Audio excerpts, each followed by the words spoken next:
and City be 2-0. Now Muma City stay in the tie. Ebia City may lose the game. Baby a score line no. Ebema City stay in the score in the tie. Ebia 2-1 B and now 1-0 B. And still I remember tie no enye decided. And into no City defensive crisis in the and you need to take advantage. Now we make sure say first leg no mode first leg be decided air tie no. And then Arsenal ni buy me the beba so but you have to kese part the mass na. You have to the mass na. They should be very, very, very careful. They should be very, very, very careful. You do one more. Make catch Arsenal for. Remember the foot na brass na for no. Na me hu self. I'm say me here hu foot okro. Minim say no na Maxwell ete hu ya. Na ada na any Man City jersey no pay. Yeah, for sure. Yeah, say. We are Barcelona into. Oh, yes, sir. The legendary Bob Marley Neka say every man has got the right to decide for his own destiny, because in his judgment there is no partiality. I'm also a man. And I've got the right to decide for my own destiny. In that against what I say. Okay, so what me actually.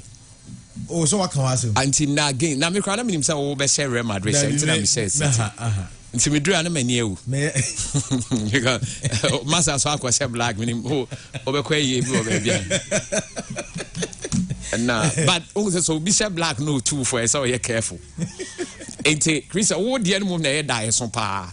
Nti Arsenal muntie dia wo kan enti bibia e fine na against na but say no dey no nya never say game and dey wo be ya chiri enti metu bi have against na mani ewu akoda ntebe ndie enti monyere mu okay you be hear game ni mo na ya di nkomo ni mo but minim Sir Christian answer na be kwa mo no minim say what is it be say Dream Service are qualified to the semi-finals of the CAF Confederations Cup. Yes, Dreams have started campaigning in an omo e Baba Yara Sports Stadium.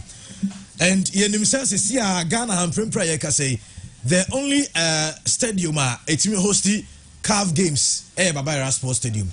And one year yenim say nyame adma Ghana against Mali World Cup qualifier. So Ghana be dika ko Mali. Na almost we the echi abani abebo return leg no. From enra nyina the news I gather say on here na even Dreams omo game number I think somewhere 28th of April.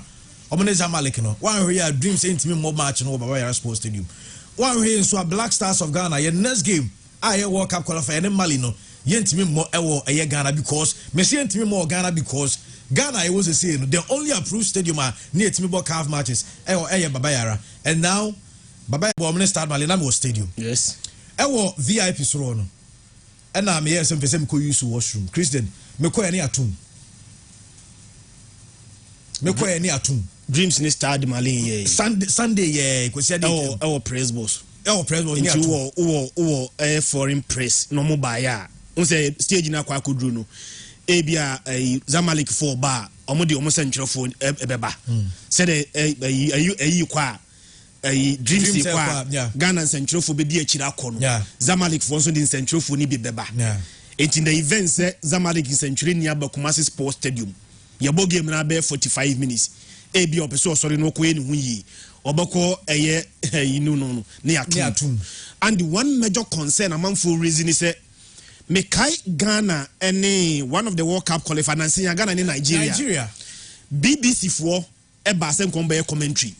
And the moment you commentary. Do you know why? Access to internet. Access to internet. Ubi sa almost Kumasi Sports Stadium ade be mebiano. Na load na abegu a demand no so no. Aye two man that they can meet. And the anti kamnu na yema 100,000. Basila now to me commentary honum. Diam kuan be consistently over the years. Kumasi Sports Stadium, main time kwa Accra Sports Stadium, me the Kumasi Sports Stadium, and Kamasem. Kumasi Sports Stadium on almost all the time wa ebenya a full capacity no. Say stadium kwa na person ye tweet ebi onya information bi na wo tweet ya and ebe load this anti swapi. Enti no CAF amanfo bisa say then at the same stadium no. Yeah prove ama Dreams aba up to this stage na fe na CAF raise concern. Competition na yebo no at every stage biano and who demand. What I say? Say yebo the World Cup qualify no. Edu group stages no. CAF yusuva. Yeah. Bedu SR playoff no. CAF yusuva. So at every stage biano, there are requirements that you need to meet. Na nyamia no nukreni mi ade ya me ya ne say we call ourselves a football nation, but football nation you only one approved air stadium. So one approved air stadium no crano say a blue stage bia calf sadi one in Bray. See a we are not meeting their standard. Christian Tier. Udim Sakosia Omu Superzonas, how many weeks in here? Say a 2 weeks. Omu and I understand say JHS for also by your Modio over the same stadium. Kwasia day. No one am yonko back sending me video or send no correct born or green stand so. And I remember the video to a platform no one pay show near Dreams ever ball game Baba Yara Sports Stadium. Kwasia day Kwasia day Kwasia day before no yeah then I have a match now Kwasia day Dreams ever on match now Baba Yara Sports Stadium. Like I say before the game and after the game. Before the game. And you one I'll blame no. Sa stadium no Dreams FC dia abe high. Bounce ye high me by Jowa dia na me high na me be koye adwuma. Say me so me hu say media de ne ko in the state a ebeti manim. Eti no ebian ke National Sports Authority adwuma say stadium no ombe put in shape Edama Dreams FC. But Dreams FC have access to the stadium maybe 3 days before the start of the game. Yeah. What must you do about it? Some of these things there, send your National Sports Authority. The money National Sports Authority, almost said, say, sir, school for games of so much Muska. Andy, Asabna 100% right. Benim Guasiani bar, one Ajenim Guasiano. Say a pitch as some ultimate blame a dream, say, ultimate quiet pitch. Scoreboard as some yakin, Yantimin country dreams and say, Chinchina. On conquer scoreboard, but having access to the stadium so obobo game or benya ho de and this empra hormodia adentina team po bi mo empra ho ma we dey say nyaduma enka din biasa National Sports Authority aduma ba wanye ba wo na odi bobo game and the tarnish your own image what I say enti you rent a Zoom line for e bia be one idea and the say we dey come to make but a double payment because and the one a double payment Christian say National Sports Authority for charging Dream Service. Oma charge a Friday now. It's happening Dreams in San Juan. Zoom Lion for so no one sent to extra cost. And the one yet what you car one yet into aqua high car. Now the car neko. Nani panel high car no say o the car neko no break enye juma and the oko no because what you pakro can break no continue onye break no. I'm a packet to aqua. But now we packing now okwa jifu from way. Big no near seven. Say ni pakro na nye break na obenya opportunity because they are competitors obe paki akwaje foforo but Dreams ka so paki we akwaje foforo a die na okwaje ena de okwaje ne so no e the same National Sports Authority one as akwaje free now Dreams dia no their car for their mom so omunye ni omo say omo provide 5 microphone stands omo fix PA system no omo sam fix air condition e wo media center. Almost say NSA provided Wi-Fi VIP. Wi-Fi there. And Nina in 10 days. Almost for 10 days. The next 10 days no more. Air condition media center there. And the media center Baba Sports Stadium. And then it's a better na show. Nandi say yenya bra a requirement in Sabu Bosubi. Okay. And provided 5 microphone stands. Na say we nya dey 5 microphone stands. We say stadium na Babisi. In 10 days when you are bitimaye. Now you fix PA system. PA system they say no answer wako high machine we fix na day ni keke. Enya dey din bia. Na almost am fix air condition for media center. Air condition they say wako air condition they say what to be what fix. You dey stand gina okra na say bo park se ni bi. Betimi atobi. Enya dey fix. O park se ni be mi ense bia omra air condition available. And a Wi-Fi so there. Nyamianum no clean Ghana say so ka say o fix Wi-Fi. Can you roll to Krabiti Mayama in less than 1 week? What I say? But I had there tarnish our own image. Say Ubako Kumasi Sports Stadium, a press boss, na Adaye Mano, and the ultimate tweet. Or the last time we send message crowd or WhatsApp enko. The last time you could Cape Coast, Queens, as a Princess game, you know, all African games, you know, the same thing happened. On the day it was Stadium Wire Mapa, and see almost every network na enye juma. I think the network back, or better my network be a ding, but network back up and an age more stadium, you know. Wow, you see our network in the day. Now you're on Hoshia and ye, and it's been a long standing problem. And ya dear, a nena eba. It's been a long standing idea. almost all the time say stadiums near fill to capacity pe yenya sa problem no continually AC. So what are we doing about that? Again they afa ho Ghana de bia ye pride ho say a football nation, a football nation that can boast of one ultramodern stadium, a single one ultramodern stadium. Baku pese Ghana nibi say eba bebo tournament bia and I say bebo qualifies bia bebo bibia ye be here stadium ebe timi meet the CAF standard just say ye ko pacho na ye ma a grace period na ye fix ne ma baku mienu. Some would have to go to the extent say CAF would have to consider, and as a CAF considering, and sana there are times that timi anya venue na ye book games wo in a country called Ghana, a country called Ghana. A country award African Cup of Nations for. I host African Cup of Nations. Abo World Cup. So many times. So Ghana bebo qualifiers are. And the dream selves to look at the kind of performance they have put up. Who knows? Now on Sunday, no, support our dream selves in Babaya Sports Stadium. Even though dreams say in this African interclub competition, no, omun shadam promo omo matches wo Kumasi say. Unlike the media for year, Omoko radio Sonia there, dreams haven't been doing that. But look at the kind of numbers Omunya on a Sunday Nandi. It is almost to me as our numbers we are. Maybe no me support to me football. In the semi-final, possibly some numbers are chance, and I am sure they are going to get more than that. Because from the group stages, you know, numbers across stadium increase. If they get more than that, support him to me be the FC, possibly able to me push them to get to the final stage of the Confederations Cup.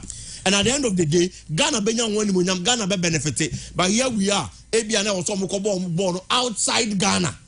And they are not going to get that support. Big Mama we say Chama BKB na Ephraim, you know. 2008 can 2008 no? The reason why I can't and Yabrese will provide Wi-Fi Emrano. I think Ubisa Dr. Safojemo omo ye 2008 Babaya Sports Stadium. Omo ma Vodafone now Telecel ebe build omo you on ma be na wo stadium obi a wo access to internet. Okay. Na internet akasa ye adwuma MTN for be ye bi. Tibe wo stadium won ko an tise ne ya wakwa wato data ne bibia na untimi access the internet no ni nyina na ye adwuma wo kama and now must provide Wi-Fi enso ba hon ma na ni na ye adwuma kama now ye ni sa de no Babaya Sports Stadium and media center na on ka so provide air condition here sa media conference na on say computers media man bia anya media stand o be e try comment nechi on say there are 2 rooms bia exactly. Tia hono no so mun provide air conditions sa hono go and say a must any computers also accessible na media man bia ba one na half ko ya ko yi la ko de we media center one ma machines wo be bri kwa no msa ma aduane kura say machines ni bibia wo hono ti we ko mun fanka ho o say ka kafu kra di ship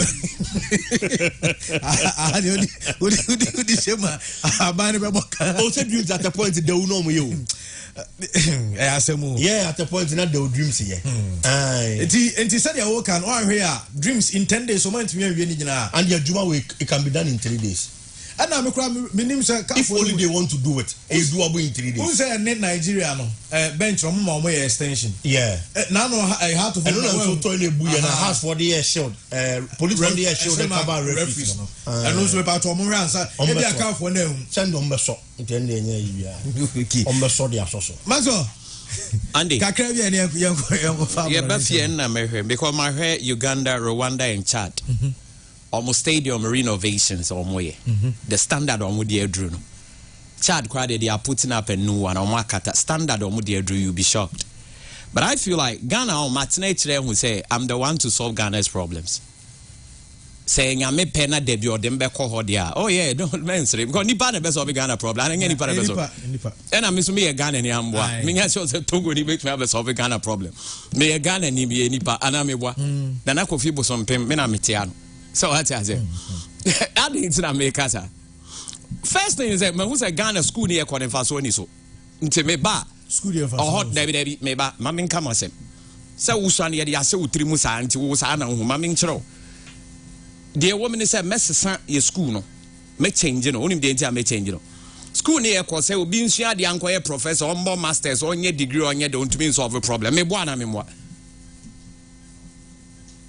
And the mbisa question otumi kwa akọ PhD or your professor and they all the titles masters obi akuta we obi akuta ne ade nyina and mbacho wutie why need to solve a problem and yes school no school no mako Ghana omako enya sa knowledge na dey solve a problem but e adwon boni na when your knowledge now to be find me pacho so when your knowledge now to be find my knowledge be no me say professor engineering or more professors or more bike class or more dey come magazine here is not true.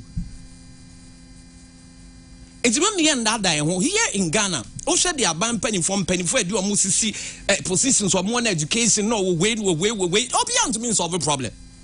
Opa NSI ko penny no unkrata when you school. Go ahead. Your chum no a professor. Americano.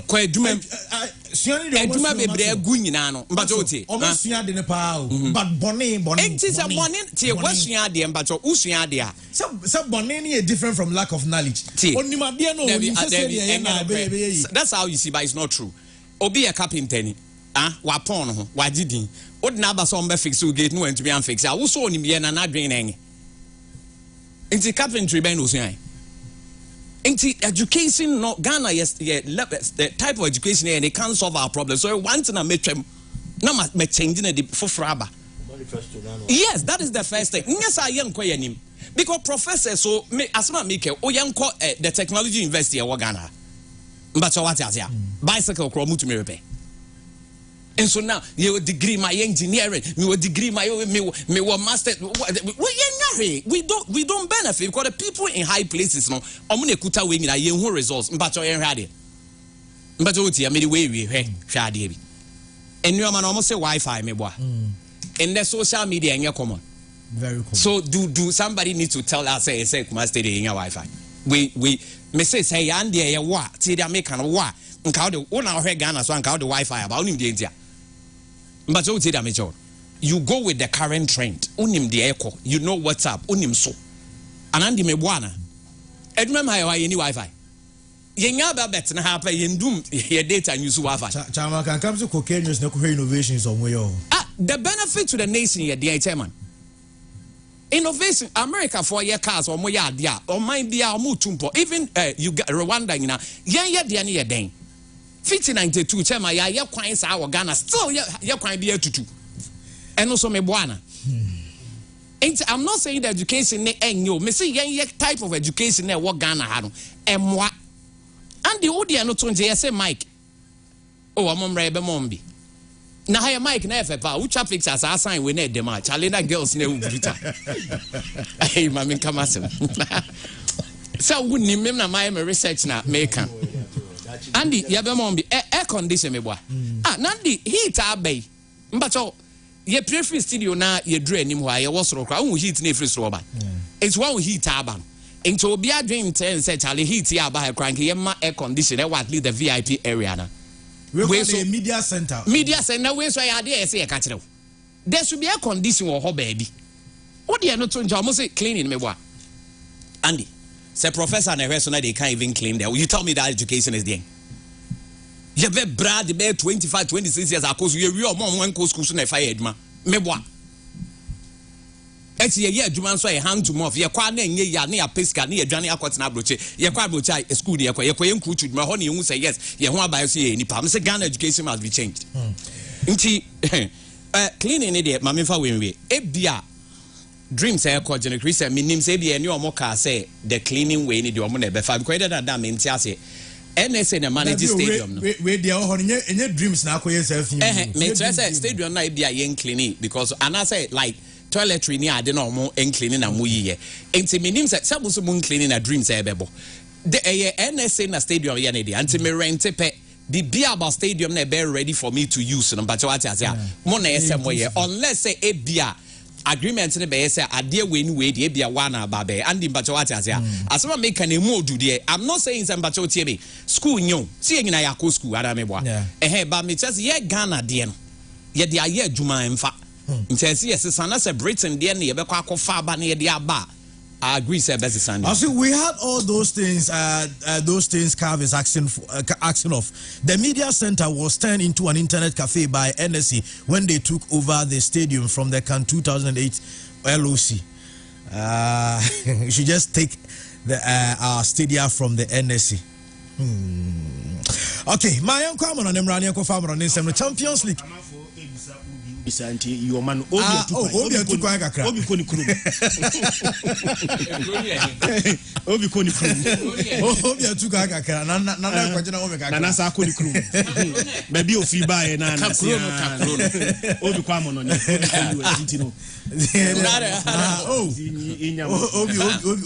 Nana Tukaka. And the woman out, no, I can't be a magic with uncle. You'll be a big one. Now, Buma without us, why are they? Hey, the water Obana say, Mini Bonko Mosa, Betty, Christian. Which the Messa could be crew. Young farmer on Instagram, my body to us a Champions League football, and then you read.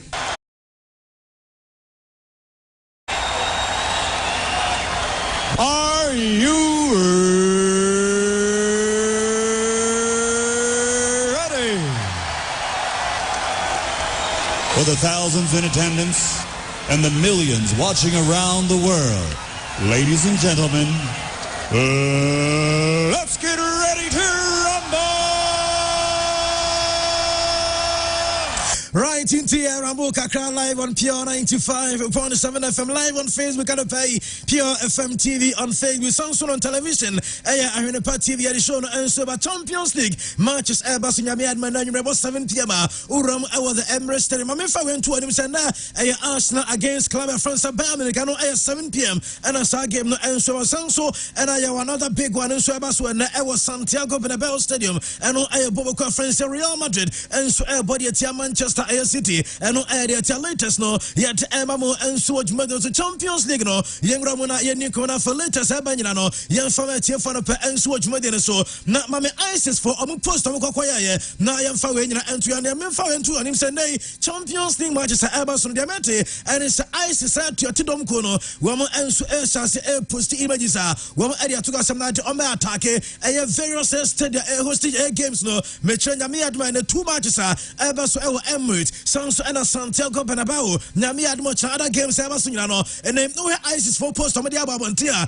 where a poster and no security and so our social media send a search to them no almost Betiasim now just almost 100 almost our Emirates our Park the Princess our Metropolitano Arena and Santiago Bernabeu obviously hashtag no and as some Mamadian I kill them all and on air their tia yet Mamo Ewo somebody say now said I'm just and so about and some and then games no nina ebetimi akwaso na me admon na games na ebetimi akwaso the amount and it's a various stadia yababo games na me admon na ochana no nina na dia police for a heavy air security and ebetimi akwaso and so stadium so obia over stadium tadia checks abakwaso na no day and na a heavy air security and checks outdoor and I'm not UEFA and so employ na various stadia and no air report ametia yet emamo and so so Bayern team no and so Drew and London na yanko Bayern time our players no wamun so departed Abrantia your friends Hurricane the teammates no yeah time Bayern Bobo Kon and so eko PM and so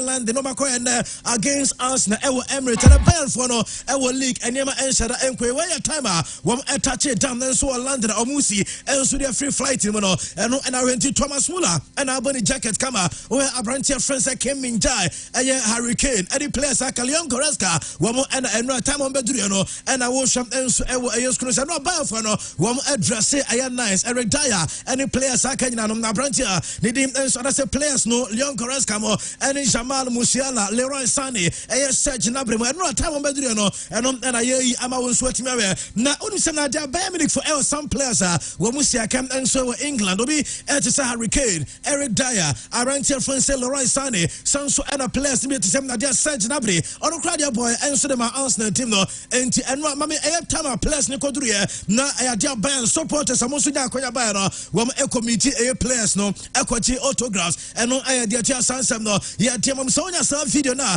no am tia brantia friends Serge Nabre and I say fans no autographs how do enso dia free omo ntente no dia tia Bayern squad and enso what time na nyumre wo mo so abere na nema besi akọ with the Emirates Stadium sansem no ya tia mamo enso what de no sinti ban for ya kaso mabedu Joshua Kimmich and our no na amaba bedru no so ko Arsenal nra yakora Arsenal training enso soba reality training center na enra Arsenal enso enya full team mamen confirm we ma say enra Arsenal for confirm here some they say the omo players no be fully fit enra Arsenal enso full house and anyway we enso de ko compete enra enti so training center on my Kai Havertz any players like Thomas Partey and them Arsenal boys into Mikel Arteta enso in the backroom staff no my players na we mo so jira baby show kama and na juma nana dream edit Bayern Munich and no team Arsenal Declan Rice and in the rancher friends of Ben White when on by edge menu and so them Arsenal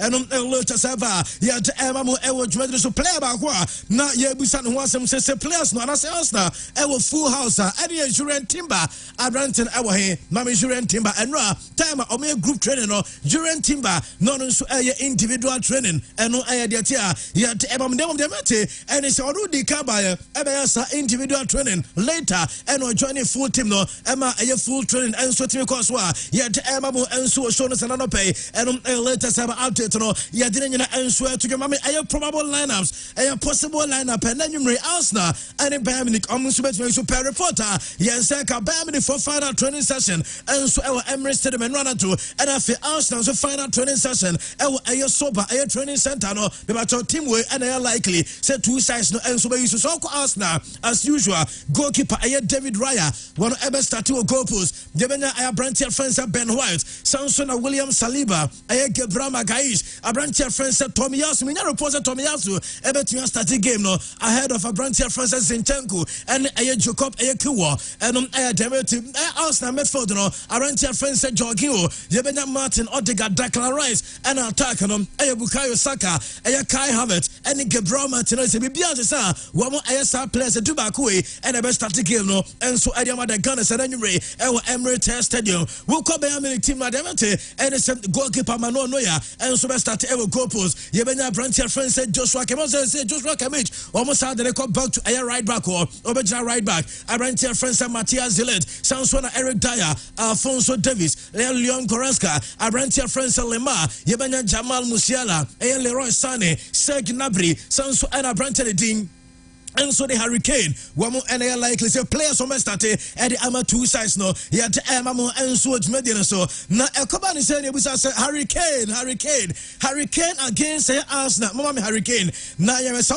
Arsenal supporter chairman price can come do ohebe free that dakwa and I doctor as of J and nanumre if Hurricane anytime we meet Arsenal no we meet Arsenal 19 different occasions na 14 goals 3 assists and Hurricane and anyway what sounds so face Arsenal team no and you could be Arsenal captain Arantia friends and Martin Odegaard and Arsenal Musru Abrantia your friends are Hurricane and Martin Odegaard also there be Debbie now no credit said I was Arsenal and the respect and the Hurricane name one for fear Debbie any class will be and so now or say a dear about Arsenal bet me on the right and it's on focus and so man kasa any quality a Arsenal team so when you focus now and then Abaya Cameras that's the first leg Arsenal Benya results I'm a second leg Omanya qualification Akopium and so a semi-final it was UEFA Champions League no a nanya game ever so once no and I'm yet Emamo and so I watch Medina Sana Mami Fawe and to get a Baman team no a players me no Omans Yanka team no said the Arsenal as one more full team the Bayern and so enya two players Omo and I ain't fit anchor team no Arantia friends Bruno Ayasa Sansu and Sasha boy omo 2 players obentia ko name other players nyama no no ya Kingsley Coman Leroy Sané Abrantia France Mazwari Sanso and Pavlovic woman players obaya fit and numre woman likely so betia bo enso adiama team Arsenal and Tebetia yet mamo enso Jumadros yanko Santiago Bernabeu mame Bernabeu Stadium and numre and am your tears Madrid Bobokono enso beside UEFA and penning for Santiago Bernabeu Stadium no obo person Qatar Stadium so unsem na stadium obetia Qatar so na tesemuship na tesomaso air condition na mobile game ne kama na Bernabeu Stadium ni mebato image way so already that screen so na numre diamante and it's another pay and UEFA and so approve Ediama Real Madrid team approve and nyaba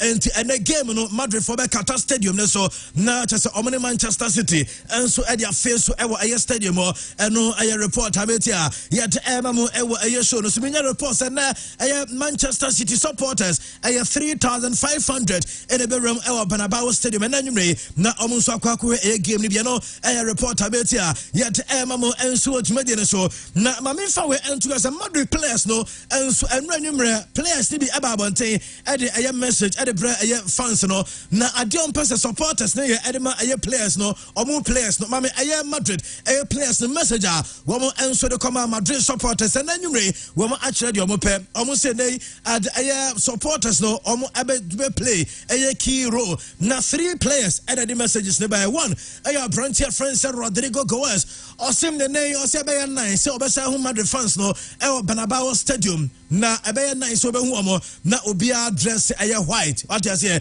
entiene say over Bernabeu Stadium now your Madrid supporter say obo white now the stadium owie and Brantia friends Vinicius Junior and so say let's wear white and support Real Madrid one also say Madrid supporters no will be enshare the fufu white kama sanso and Brantia friends Oselu and so they say tomorrow we paint the Bernabeu white and team that Madrid players way Rodrigo Vinicius and Oselu or supporters neighbor won empty stadium nyina white bia na chese enso ye fita enom diamete eba Champions League 90 say Bernabeu Stadium ba supporters no enso create atmosphere mame timer and Madrid team bus neighbor no unso obotan sade no team no fans na kasa ekofa team bus no from hotel enso the Bernabeu Stadium we unsem ponko no enso de nemti from hotel Edinburgh Stadium ekwan ne ho nyina we unsem fans no enso gina kwan no na unya sai imagine na ahwesere je omotaye pa na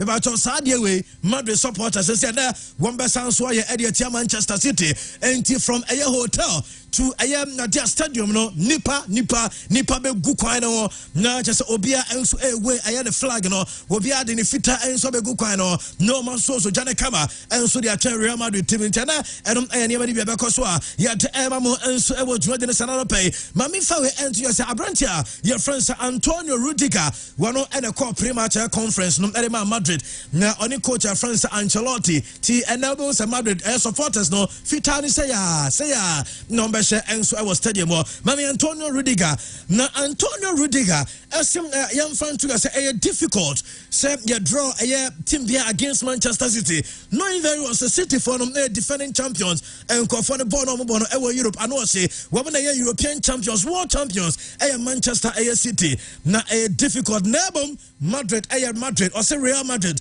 Real Madrid Real Madrid no or say just about wins draw any defeat no nya dey say so Real Madrid na omo very confident and say bibia enso betia go kama Real Madrid no I know Brantia your friends Antonio Rudiger I don't understand say na Rudiger obufu last season one and all edru Madrid any City away and Carlo Ancelotti take decision and do quarter bench and don't see there be problem be and Carlo Ancelotti one no coach on the decided be a team no enso enko on the decided the team no enti so or decided then so no Rudiger enter ya na ne kwan so no enti problem be anyhow and no diabetia ya de emamo e wo dwuma so we ya and at the Don Carlo Ancelotti so better na se no buza so panyi na wo starting lineup no obetumi am at ho kakra ya che players on be start game no obey experiment obey surprise we are saying and also lineup no there and now they so be carry a chere obia da bi yen nyina yen twentel say their game time they be so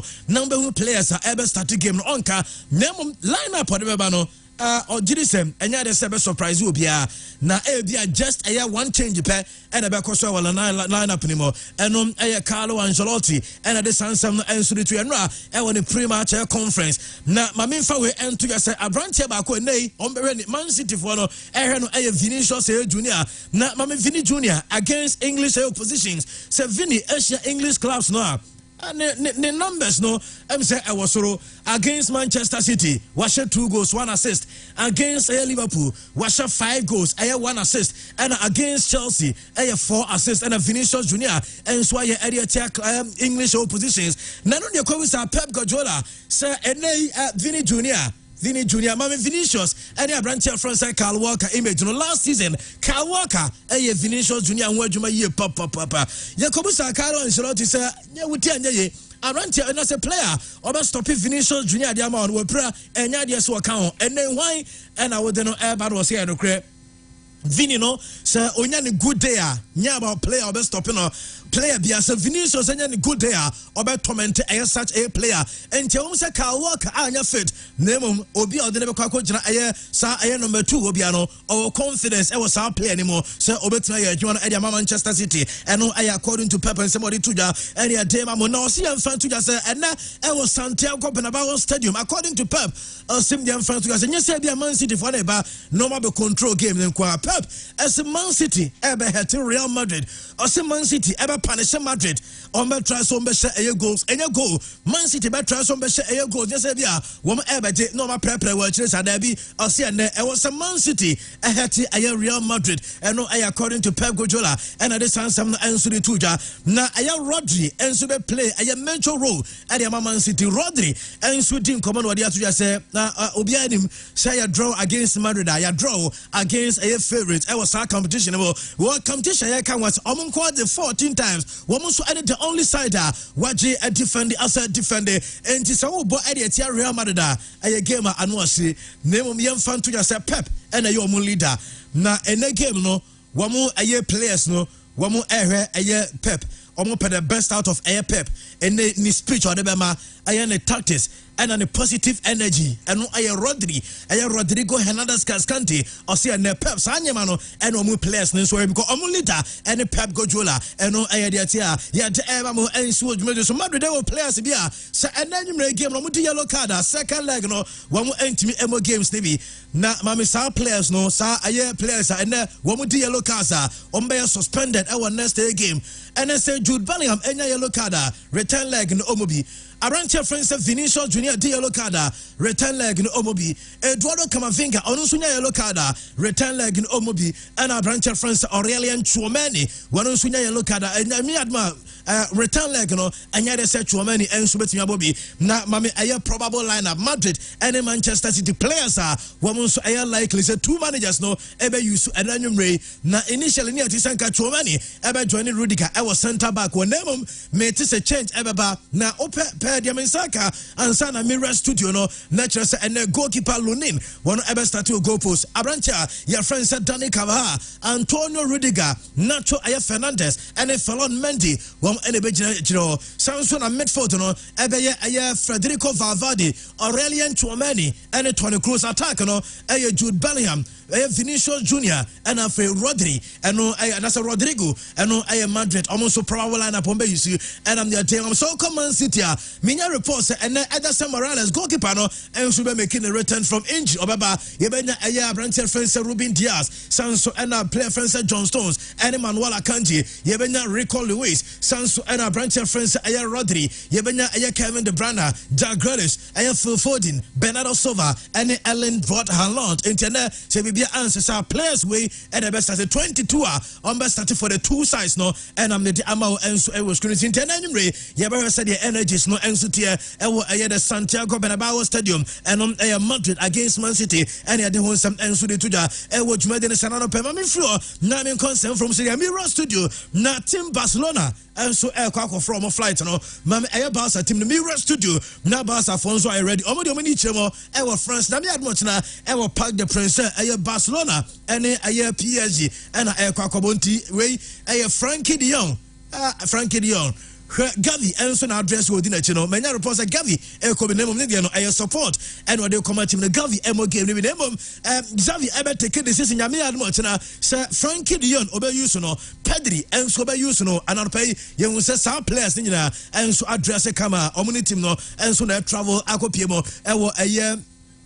France ne unsa Frankie de Jong sanso Pierre Dimrika sa ko raba bi na letter and was sanso about back ye one Laporta president no one team in her for the same flight one Laporta na eba no ono na apoma man papers no one aye Rafa used and penifo aka no one any team ni nyina anti we no mo twen bass no na de o makoba bia aye plane ni si na Barca for nso akofo mo plane na de bromo enso ewo aye France nti ochina and sa game no enso betia kwaso eno aye de update no ya de nyina enso de to Joao Felix aye Barca player na Joao Felix according commonra and odi akoto just say Bernardo Silva join Barca also Barca for the man commission because we are convincing player ni year pa na the entire send Barca for the Bompaye Emma Madrid for Man City say Ekoba say Man City for a free possibility say Abrante friends Bernardo Silva every free Man City no very high and no demetia ya teba mo na Matesa Barca for the happy with Sansem na Abrante na Ekoka you know say the Barca for no cry maybe we try any question player obeka say be our convincing player na say Omra Barca na Barca for no sa kra na bakra sa mo commission as a Barca for no mo happy ta comment no and no demetia ya eba mo ewo dwumade say no Cristiano Ronaldo ansan so ankoye for Cristiano Ronaldo ewo Saudi ayo Super Cup no Ronaldo and Al Nassr wo kolusu to Al Hilal ayo 2-1 na no Cristiano Ronaldo na Ronaldo konya red card na de ma Ronaldo enya red card no obema mi picture no de Emma Ronaldo nya okoyusu na betwa me betwa image na chance no Ronaldo na dini elbow so de wo bi sa no ntia no and Emma referee Emma Cristiano Ronaldo red card na Ronaldo ti red card no obenya short video no de mamia Ronaldo reaction time a referee ni red card obminim senka Cristiano Ronaldo sanu auto referee ni blow ana senko bobo no de abo referee na hwe watch bo na kura referee ni red card on time ni ape so Ronaldo amo blow and I just about cross and compensate the Chadia Bobo on him, not the board referee. No, said that referee no person to blow. A moment when Ronaldo say, of Felisa referees no, and so Uncle Anfarman or Cotiano, and Ronaldo Ebufu, and so was I giving a yasam Kitchakra. Good news, and it's Al Hilal team no, Omugusu Ayan, you might say Hilal, Aqua 33 air wins.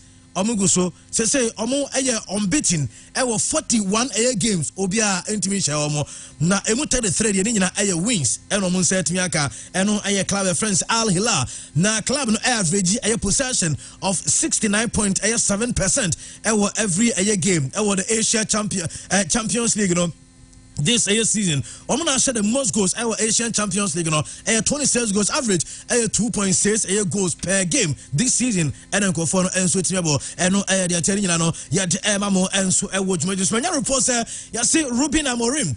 Sporting Lisbon for coach and say Chelsea for and then come actually Nemum Diamante and say coach no and a Liverpool for and verbal agreement till 2027 and our opinion ready so by signing Diamante Liverpool so replaces Jurgen Klopp and Liverpool team no more and no report Ametia the Chelsea Diamante say Abrante friends Nico Williams Inaki and you see Chelsea so we are ready so between 43 million pounds and Bilbao no come fan Nico Williams no report Ametia Julian Nagelsmann say on the coach about the German national team Diamante and he said DF and Julian Nagelsmann and so started new contracts Nyamiya Atuma next 2 to 3 weeks and nobody say come so coach after Euros no better say na just one a permanent coach at the German national team and no a report Ametia the Mamo and so Ewujumede so somebody dewa name I was some babija for na fe no ye wura a Manchester na ye hu said nyema ebesi akọ ene Champions League na UEFA Champions League night. A big night. Sir Christian, I do say Atnas Mebano so Sanso and a biggie and Swatnas and Afi Maxon and Essien and Swatnas. Omura games Nemo Naya City City Nebo Sawatem and Kazasia a Dream World Travel and Tour. Womosia Quenya by do a to Kwai, a Jumapa, Dubai, Qatar, UK, NFA, US, as a Siamino free accommodation, free transportation, free insurance, and a book more free AML. And the current office they are available air Koso, Omo Asway, administrative workers, labor. Everest ewo chocolate company wo US omo pe eye hostess eye chef butcher sanso na coffee makers ewo UK ni nyina omo pe sanso eye service crew waiters and waitresses ewo for restaurant 5-star restaurant ewo eye kata no ye be sam 2 times a day and general helpers construction helpers skilled air workers sister plumbers electricians and tilers omo nyina omo pe de onya ne se obebo maso ne se ba eye passport any visas flight reservation bus set any hotel reservation ne nyina me air ticket nyina no omo ye ne kama bold local international tifre eye dream world travel and tour was 0553 033 735 0553 033 735 na no omo ensu eni komo se sie adwuma ba wo ba kira kwan no was the same building with NS Chemist Pharmacy wholesale na Angel FM and I Tinga Junction adjacent Kumasi FM ho no so kwa wo mo ho no kama Sir Christian yeah Andy hwemo na enya asem kotwa demom yas toothpaste and yas toothbrushes na no one was here the 2 years na just say so true say ma say bright e ba sa akra unya confidence no e de kasa ni pem they say total care toothpaste or more whitening toothpaste and more a herbal toothpaste no but oto na wato omo toothbrushes nso de aka nkora de nyina ebi ho na wati enye na yas toothpaste and yas toothbrushes shop bi akwa obenya bi na watimi ato and a telecell egu so air connect energies telecell also be use telecell obeya call emu dawo obe browse wati ase emu dawo a telecell obe send sika stress free money transactions nyina a telecell ti kwajo telecell some telecell air connect energies and bibia enso etima kama na fe Betway mega pick a jackpot no and one I see yeguso as ye de je kakra Betway uni 18 years awuntimi bet nemom amade ye mfentwa bet jetom ho ye mfentwa bet obisika mesro mfentwa bet school fees and also light go no water bill mfentwa bet a Betway at way and also bet with Betway no you always get way more. Sir Christian Andy my bomb angel kola sisi of course me this one yeah here games minim a Champions League no and kedru this stage a onsenka say UEFA for every time in kakra and game no dey abetima hwe ba kope yeah onsenka this stage ni dey nkese otimi hwe wie now pon a na kwa hwe wie by a hwe Bayern Munich any Arsenal na Real Madrid and so ni Man City so by the same time until we are neutral one sha okoko ha kakra o 50 no ba ha kakra esa unya the full grapes of the game na nkasa one kasa so e dey be adwuma yi game be na ba obehwe what you say nti no nyame no nukreni at this stage na do critical stage na games no emu ye dane de enka ye mo ba ko ntem sene ba ko ne ka nje opportunity enwe games ni mienu nyina I mean so say I'm just making sense yeah. Andy Bayern Munich are wounded me say course na me dey mass na ne say Bayern Munich are wounded every single domestic trophy be a Bayern Munich betimi age no and they've lost it. The first one unim say since 2011-2012 Bayern Munich and Lucy more than 5 games in the league that this season yenwie Bayern Munich and Lucy A6 so Osha league table now as we speak now omo 16 points behind Bayer Leverkusen meaning say you can't the German Bundesliga now for the first time in 11 years Bayern Munich aside lose the German title no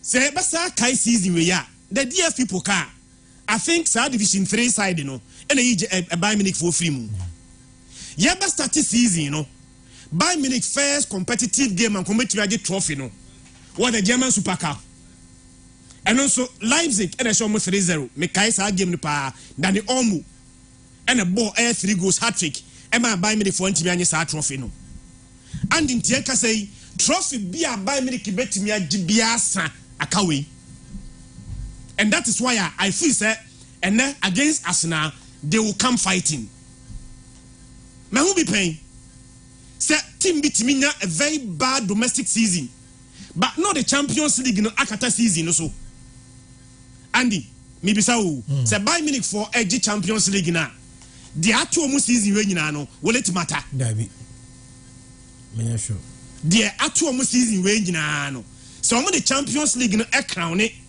na we season we na Bayern Munich na Champions League na one shot man for cry e moto master kechi biem one shot domestic football na yes Bayern Munich for suffer no one shot obi akra nkai be because me were examples year na Chelsea G Champions League under Thomas Tuchel no onum say top 4 kra ka kito say Chelsea and qualify for top 4 yeah ye we season no Chelsea the 4th ba obi ankai the kaya ni say season no Chelsea G Champions League Thomas Tuchel a wonderful coach the entira because he won a Champions League domestic football na terrible say Chelsea say yeah now in the first Champions League ne kra no na the position on the league I'm so this is season yes 2005 Liverpool J Champions League. So we have 2005 Champions League na. Sen ka the domestic football ne kan asemo a enka Benitez ko mbe pam no. 10 year no. As a Chelsea na G League no, omunya 95 points. Arsenal tosu mienu enya 83 points. Manchester United tosu miensa enya 77 points. Everton tosu 9 that season enya 61 points. Liverpool tosu num enya 68 points. By now, say Liverpool for one of their most wonderful seasons on the 2005 year account. Say open coaches are among from one and Rafa Benitez account adding to that. Because even though they had a terrible season domestic football no on the Champions League no ekatai biaso. Eti Bayern Munich for any terrible season. But in kakra sa so the Champions League eti me ejia and I think say nothing less will matter to them. And then the first thing is that Bayern Munich supporters will not be allowed to the Emirates Sports Stadium because almost a band be asked to firecrackers bintino and the Arsenal for one Emirates Sports Stadium. On their way to this stage, Arsenal omina ko lose omo away game. Okaya Arsenal first away game in the round 16 was to FC Porto. Arsenal lose 1-0. Yeah. Bayern Munich bought an away game to I think Lazio. Bayern Munich lose 1-0. But second leg, Bayern Munich be win 3-0. Arsenal be share Porto 1-0. And all the penalties, it me qualify to the next stage.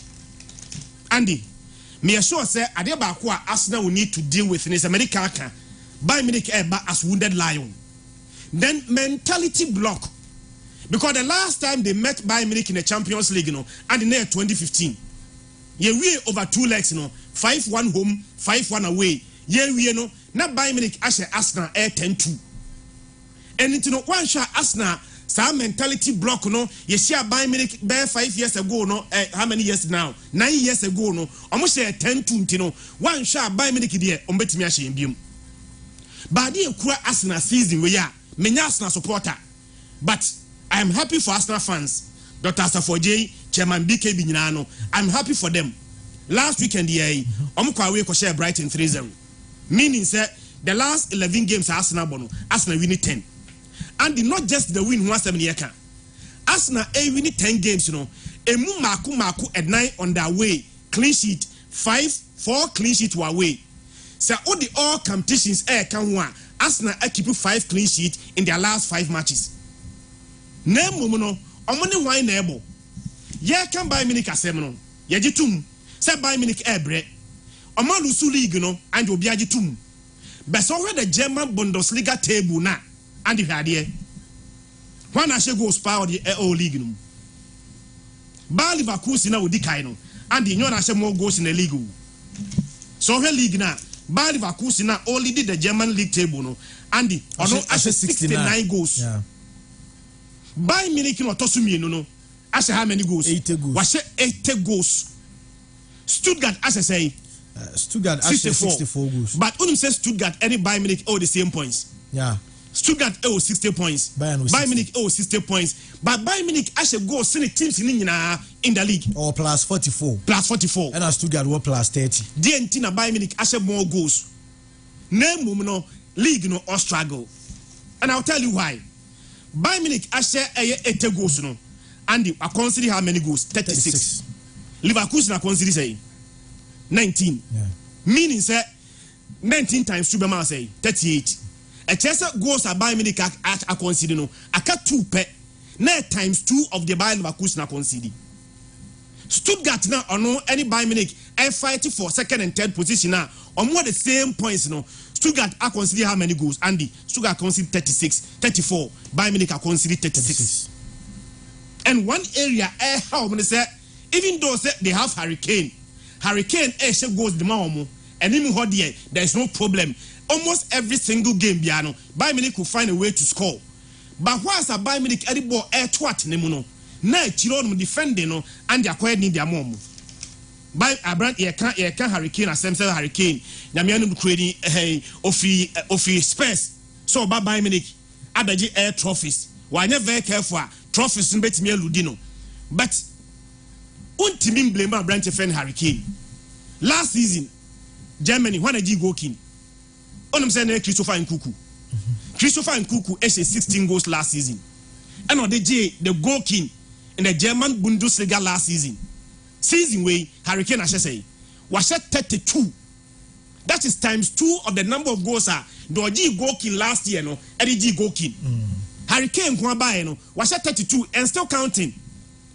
What I say in all competition, over 37 matches, Hurricane has 38 goals. 18 Hurricane Yene Juma. By a second time, Sonny, O San Sogumuno, Nandi, Essay Yunutugu.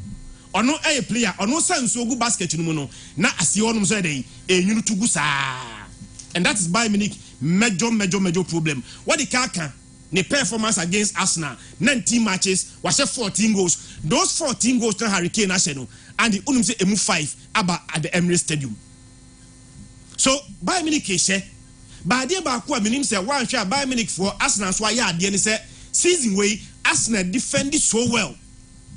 So Bayern Munich for biggest asset any on attack no. And they are coming to play against a team one season way in terms of defending no. Arsenal has been very impressive in the Champions League. Honestly, America can say the last 5 matches in all competition Arsenal clean sheet. The last 4 away matches clean sheet born to Arsenal net. But in the Champions League, you know, Arsenal about 4 games with fear and all those 4 matches born to Arsenal net.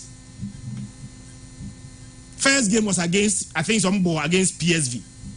Almost 4-0. Let me get it right. First game was against PSV. Arsenal winning. Winning that game we no. The next game Arsenal won. I think say Arsenal in those 4 games now Arsenal ball you know. Arsenal set 13 goals. Arsenal 13 goals no. Ball enter Arsenal net. But even in the Champions League, you know, Arsenal ultimately defended so well, even against FC Porto, Arsenal keep clean sheet, but Arsenal net. So in 4 matches of fear, Arsenal about 13 goals are ball enter Arsenal net. But then Bayern Munich here, Bayern Munich na FA on team keep clean sheet, you know, and in the Champions League, the same thing. Our first game was against Bayern Munich, Manchester United. So I'm share 4, United share 3. Our next game was against Copenhagen. Bayern Munich winning 2-1. Copenhagen a goal. Our next game was against Galatasaray. Bayern Munich away ko share 3. Galatasaray a share baako. The return leg, you know, almost 2. Barcelona almost conceded 1. 7 games are Bayern Munich in the Champions League, you know, and the Emumi and Sape and Omukipu clean sheet. The last 2 games in the group stages, I think so many FC Copenhagen 0-0 and almost Manchester United 1-0 away. And the last one, so almost Lazio, and so 3-0. No. So 3 matches per and a Bayern Munich bar and the ball ain't into net. What the kind of lineup not to ja? Which lineup now? The hard you say Joshua Kimmich no sanka ubom finfin. Yeah. And which Bentino, or my Joshua Kimmich a free finfin, ako right back. And then finfin one no. Say Leon Goretzka and a constant figure, only one able. Say wa more a branch of friend Pavlovic. Now about branch friend Conrad Lima. I'm not by me in Finfino and the agents of the and a 2 center backs now or more defended them by Minicano and the Namiano Ukraine 2 center backs no or more devalue. Upamecano, not Liverpool Penu. Liverpool and Yanon far. I think they're Ibrahim Konati. But Upamecano for Bayern Munich this season. Namiano Ukraine and you play an Liverpool Penu. Then Matthias De Ligt at Ajax was a wonderful centre back. Abranti friend A. Kim Min-jae, no see a kind of Napoli no. I think say Napoli edgy league no. He was the best. The best centre back in the Italian Serie A. Then suddenly all of them come to Bayern Munich and they look like an ordinary centre backs are. Neman found Kondemomu. And then so go against Arsenal. Arsenal attack no very sharp. They score a lot of goals. Now team defending against Omodia. I think say Arsenal bet me. Okay. But the caution for Arsenal is they should not let Bayern Munich stay in this fixture. First leg new National betimi qualifier. I think say 1-0 yes 2-1. 1-0 is much more better than so because ube 2-1. I'm going for an Arsenal win. Arsenal have everything to beat Bayern Munich. So much is our mentality block ni free on. Now more underrated Bayern Munich say Bayern Munich this is almost struggling to know ubetimi aso omo a Bayern Munich is coming into this game as a wounded lion and they are coming to fight. I'm going for a 2-1 win for Timo. Your friend Arsenal. 2-1 for Arsenal. Yes. Man City, Real Madrid na. Man City Real Madrid nyama mienu pay. Once abo bi aye kese osua dey. Osua preko me boa. Champions League no bi esua wan. Madrid. Bayern Munich Madrid agi say 14. Omo the standard. Yeah. Team Ben defend Champions League. Obi anye bi Madrid. Madrid Ben defend team. Man City try say obey the Madrid aye. See, let me read Ike Casillas' comment. We say, I'll say now, first Champions League rivalry between Real Madrid, Bayern Munich. They say Man City, I'll overtake Bayern Munich. Yeah. The last bare 3 seasons. Yeah. The last bare 3 seasons between them, Ubi or Madrid, I think say greater competition. Man City in the Champions League. Andy, me share the K2AB. Man City yard. But almost the rate at which we consider goal. Why not very careful? Untimin Madrid more than 4 intensi. Yeah. It is a Madrid show me, you know, Madrid winning game na anisa. City winning on my last 2 games, but in about 2 minutes. So I must say Aston Villa 4, they considered 1. I must say Crystal Palace 4, they considered 2. And a City as strong as they were last season. A man for can say Osha branch of friend Haaland numbers now, and it's why I the anisa. Yeah. But season we made the first image Amejari. Haaland has 30 goals, 19 in the Premier League. The 30 goals now as no, 6 in the Champions League, and you're bad. But if you're looking at player, one missing big chances past season, yeah, he's still number 1. How many big chances one makes it? 26. Oh, that's too much. 26. When I talk to me, you know, Darwin Nunes. Yeah. Darwin Nunes, I miss how many chances? 24. Say a top player on missing chances, pa, the will be easily.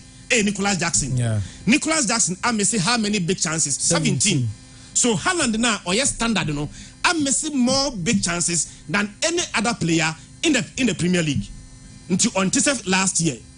Then last year, our City, Real Madrid, no, they were able to defend against a Vinicius over the 2 legs, you know. And almost Vinicius actually a very wonderful goal in the first leg. Who had Vinicius go now? So our first leg, the ball one in your 2 wonderful goals way. Vinicius go never. And I think that the taken was Kevin De Bruyne. Another beautiful goal from Kevin De Bruyne. But apart from that goal now, Vinicius saying over the 2 legs, you know, Abrante friend Kawaka kept Abrante friend Vinicius silent in those games. So City won. Last 2 seasons now, Madrid City free mono. One across the havoc. Abrante friend Vinicius. Okay, so game na first leg, you know. One about 2 at the Man City. Na John Stone. Yeah, John Stone. Your ball game na 36 minutes and John Stone play. John Stone's play of free mono. One by Fernandinho. So game now City for at the retire no. So Man City major problem is say how are you going to defend against Abrante your friend Vinicius when he has his day? Andy obetimi apanisho and Abrante otimi defending Man City last year to mutimi show mono and onya available. A better than City defend against Vinicius. They are tossing you know. Abrante friend Jude Bellingham. I'm making man's Real Madrid stronger. On say odi lineup no 2 jano.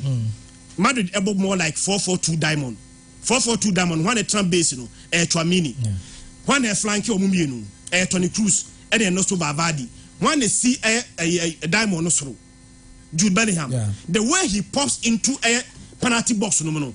Namiano no create a City ever almost stopping now.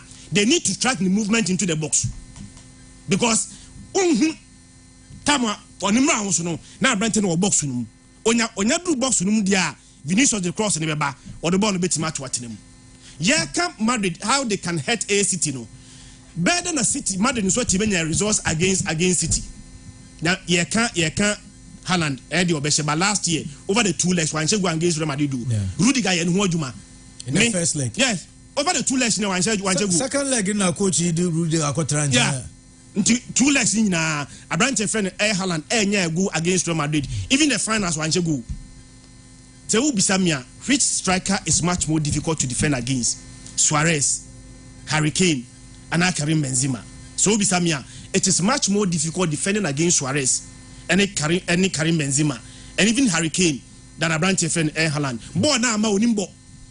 As almost me predicting. Yeah, but Hurricane is a born name out to me drop it more like number 10. Suarez ni etimi drop it bobo ni bi. Enti so person defending against Man City. Supply no ama Haaland or ineffective. You cannot supply. When I catch supply no Kevin De Bruyne. Last year, almost 4-1. Then a City year. About Jack Grealish. Any Bernardo Silva.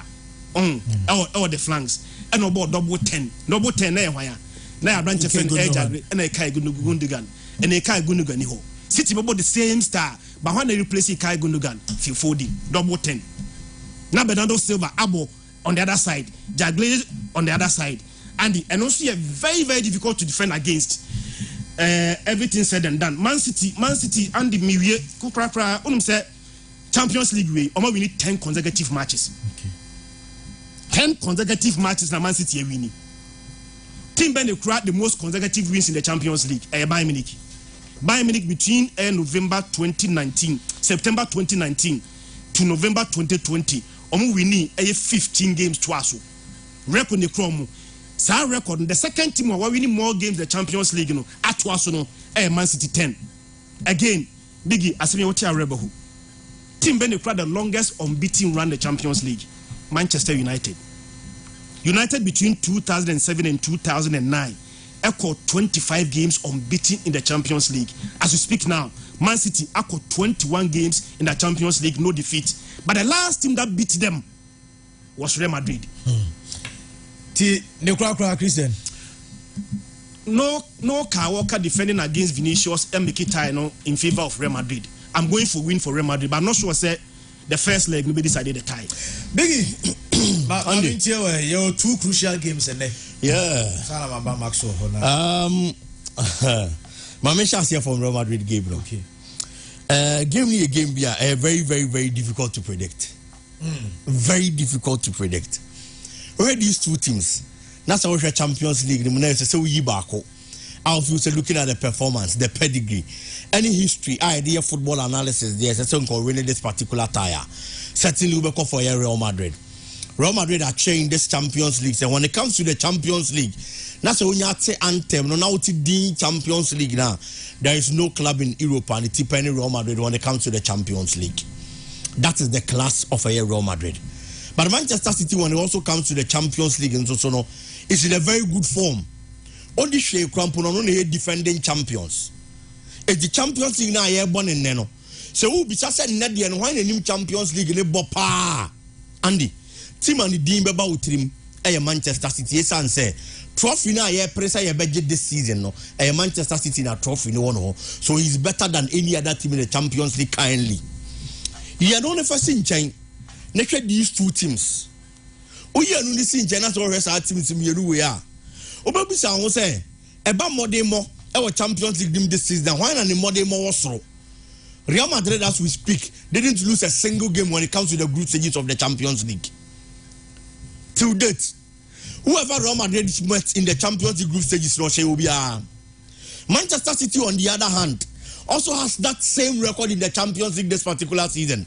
Whoever they also met in the group stages, or the OBIT Quaka form. A junior team, when it comes to Europe, this season our Champions League anymore, Andy. And found the City the defending champions, no. Omumi now more than was so part this season in the Champions League. Oye no if you want domestically, Real Madrid in the league, F4 was throw on that throw. All control near my Spain when it comes to the Spanish La Liga. Manchester City the on a dash row, yes. But performance any chase or the money pana or dash row no. It is just a game away. So wow best sleepy was will be and Manchester City beating me a sound. It is two teams in the domestically. Any continent no more so no. Performance was when it comes to Manchester City and that of a Real Madrid. Adiaba Konesa football no. People have certain things at the back of their minds and Adjini Biani will be on the game. Manchester City last season, Equaquaje Champions League, no. At the semi-final stage, they were the team almost stop Real Madrid so mun team Conco drew on them. And Real Madrid is a teamer. Only Real Madrid share our Champions League, especially when it is the knockout phase. Now, the last time a team meet Real Madrid. Normal Real Madrid looking so ordinary our Champions League ni mu to say the Manchester City dey Real Madrid last season no after some ko ball 1-1 our Bernabeu no people thought said the second leg of the reverse fixture because Etihad no was going to be difficult and a very tight game but we are saying no na Manchester City dey Pep Guardiola am a game na yet said you will be actually maybe on your training was 4-0 4 unanswered goals against Real Madrid. Looking at the quality of Mukitani, the City players, a chunk of them are still available. They have it at the back of their minds. So, last season against Real Madrid, no, it is the same Real Madrid as Sayebia Mae. It's a better minimum about Naya Sanso Boni, and results I be here, as also their qualifier Koyanim. Real Madrid team, on the other hand, also have it at the back of their minds. So, Diana City, the Yomo last season, no, Ayomoya. Omo players the son kon kwatanase say saade ni bi omo nsansi this particular season our Champions League ni mo and that is the kind of mindset omo so the game ni mo they want to go and revenge in this particular game and Manchester City on the other hand and so because akwa repeat ade na oye in last season no and that is going to make the game very very interesting owura game ni mo a problem ba kwa me Real Madrid team ni mo ebe the central defense position Nacho hasn't been consistent. Central defender, our consistent, the Real Madrid pa. This particular season has been Rudiger. Yeah. In the absence of Eder Militao, where Gina Chiroma Barbonier, but left will be a Ubedrubiano, any the kind of performance I'll be here. Rudiger has been solid. Why against Manchester City than Tonuni Jiranchain? But the partner on in the shape of Nacho because at a point on your Royal Chairman in Munira Abubi because Real Madrid normally lucky players our central defense on them. But then see I back to say and then already to many most our position no because Nacho is fit our training and to possibly obey you see no but Nacho is a player who has been inconsistent. It's the performance our matches move saying the partnership with Rudiger saying Rudiger would have to do extra job because as I saw cover on all sides of directing because when you play our consistent that is the problem I am seeing. But the Real Madrid strength in the Gina Pa is their midfield. But Manchester City is also a debut one team anymore. Rodri, a Manchester City, it is difficult they are going to lose. He has played about 64 matches continually for Manchester City. Ojinamun Manchester City losing game. And that is one thing, another advantage. Almost Subenya going into this particular game. No more to sweat me a gym, no more you see the Aya Juma. Oh, yeah, no, everyone, they have Kevin De Bruyne around. He's a good player who has quality, and in the absence, you require Manchester City first for obre. And Christian Rodri we say be about the breaking passes for Champions League this season now. We the numbers now. Clearly, you could see the distributions now about breaking passes now. Yes, super. Ono na ye adwuma ni nyina de Manchester City. Kevin De Bruyne on mo be ye ne de. But Kevin De Bruyne when it comes to getting to the goal area of the opponent, or a very dangerous. But Sal link with defense and midfield the attack Rodri. And he links between the defense and the attack very well. Very well. When chat here as a baby pass baby and the pass essential down call your money go post mu. Yeah. E hono na enko.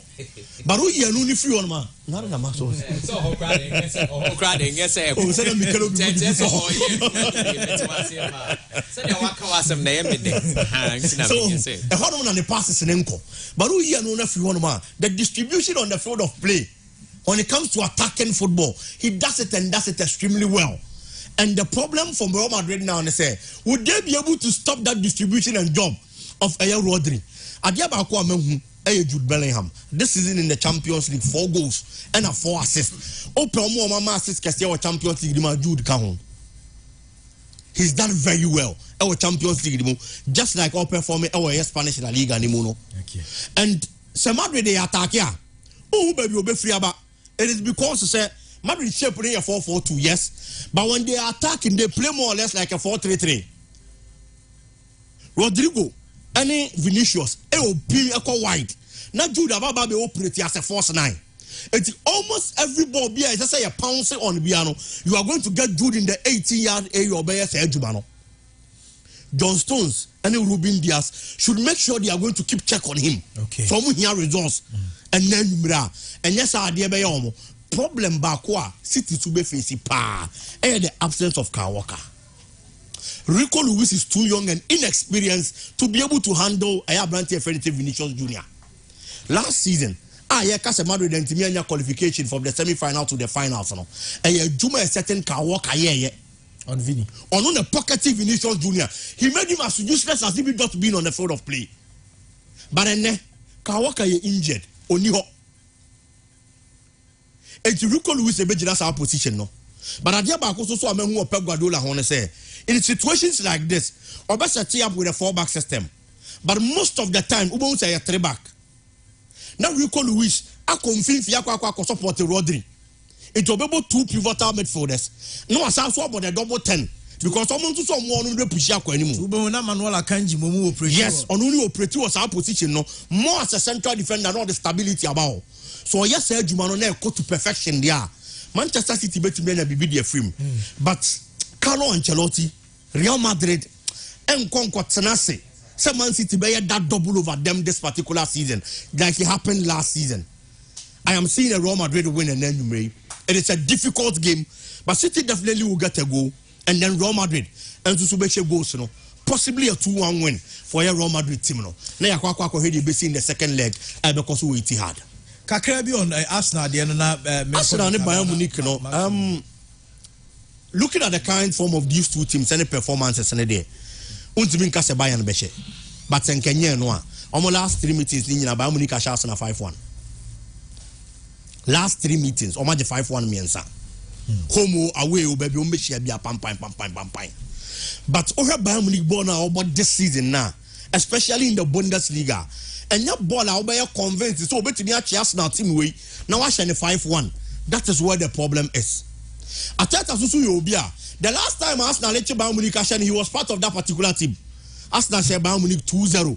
And no coach at the Arsenal team no. So you want to replicate at the end maybe on any teammates in the year against that of a Bayern Munich team no. And the only man here difficult at the Bayern. They've lost every trophy on Now me adoma Sunday. Se Bayer Leverkusen nya winning the match now. Waje the Bundesliga.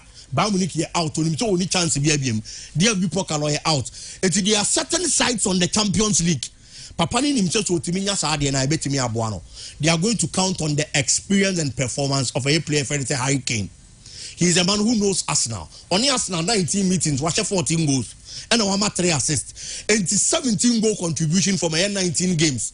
And no person rely on. But Arsenal team nekito almost compared to last season, experience gaining, coach in game management, any BBR surrounding this particular game, I don't see Bayern Munich having a chance.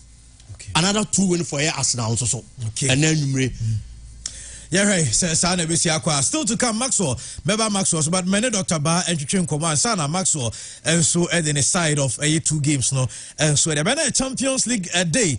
It's Champions League stories no more. Doc. Yeah, Marche. Yeah. Which is our Pumo. And now Tuesday, say I couldn't come overborn now. Sanity.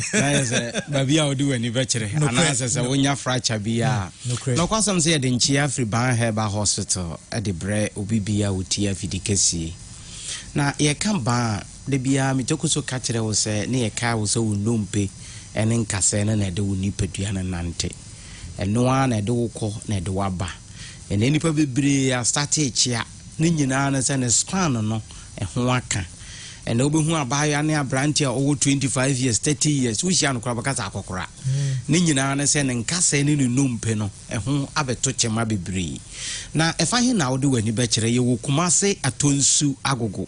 When you do a Tunsu Agogo station, Wapa, Bisacolon Panibia say, oh, call Dr. Baho. Obia be so nsa obia be kiro wonya duru kuma say taxi driver trotro driver ni bia obehunu bia no okasa woko bandum pe banka say a obia be so nsa de wa ba ya soye e die nti na etesa no kwasam say free tete e na ban hwe nkasa so na ya hweso a be si sabri amanyo kwasam say omo ba ya soye ya no di osebo ne adanse pa e di free ho enti tokoso hye ye nkran hye ye den se adwuma papa yeso mu no ye betoko so aye akosi awieye ene obi tie me ni kotodwe da bia wokɔ hospital yɛ se kwan abɛda ho nti wonam a na esu kekra obi tie me nnɛ sasaboro agye nipadua no nyinaa abɔ so ɔnma ne nsa ne nipadua nyinaa ɛkoakoa ma me papa woda so te hɔ ɛyɛ dan fa number yi ba number ni 0244 08 34 82 0244 08 34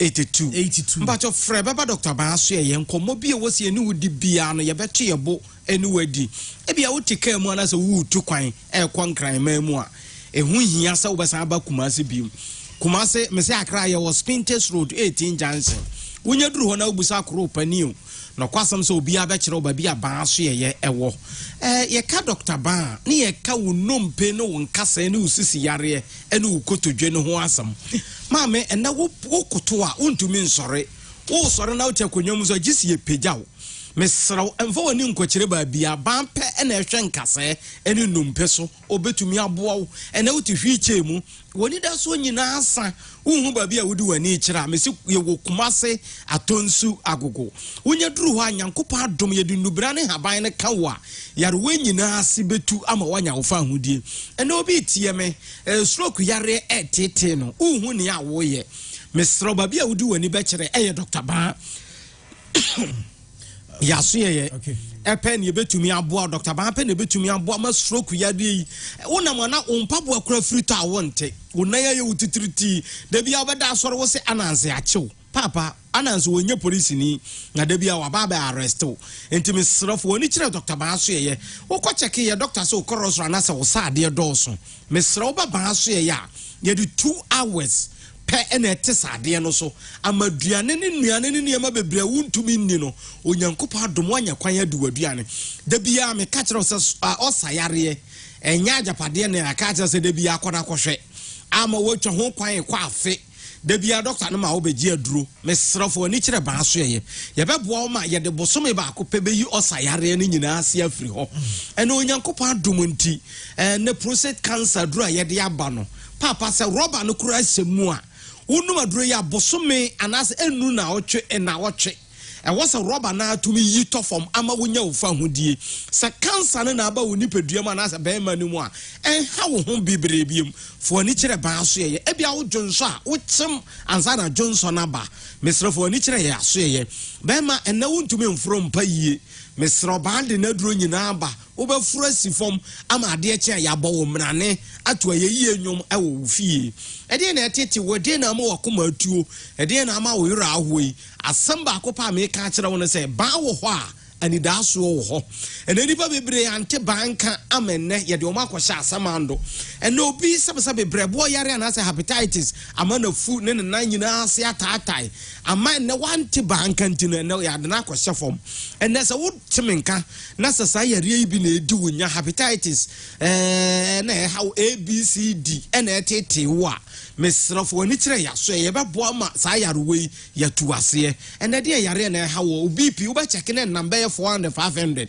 mesrafo ani kire ya so ye bebo ama sa yare we nyina ya tuase ene na ama wanum da so asa ene prostate yi de ene ha mema bebre a sabsam yo wo de ne de chese enka no ho na chese wabusi na ekoka no ho aba bia wodi wani be kire Dr. Baaso ye bebo ama sa yare we nyina ase atu ene wutie me wodofo bi anasa wodihie bi asam bia besi bia na mubo wonsam kura ne yemu hye na no watofom a broni fra ne place anasa twere yare ene etete no a fo ani kire Baaso ye beboa amba sa yare we nyina ase atu ene wodofo bi na dwene mu ka no anasa sebesebi yo na dwene mu o kenkan ne ma nsisi so yi a fo ani kire Baaso ye nso ne nya no hwe ye bema oduro ma wodi akofra na duane nyankopa adom ntia bema adwene ne nipadua ne nyina aba abeto yie ede na ma woni da so asan ede na ma wo yoro aho ede na ma wuhu ba bia wodi wani kire ne enne me ka kire wo nyina ne se wodi wani ba kire Dr. Baaso ye ya ye beboa ma san yare we nyina ya tu ase ede ama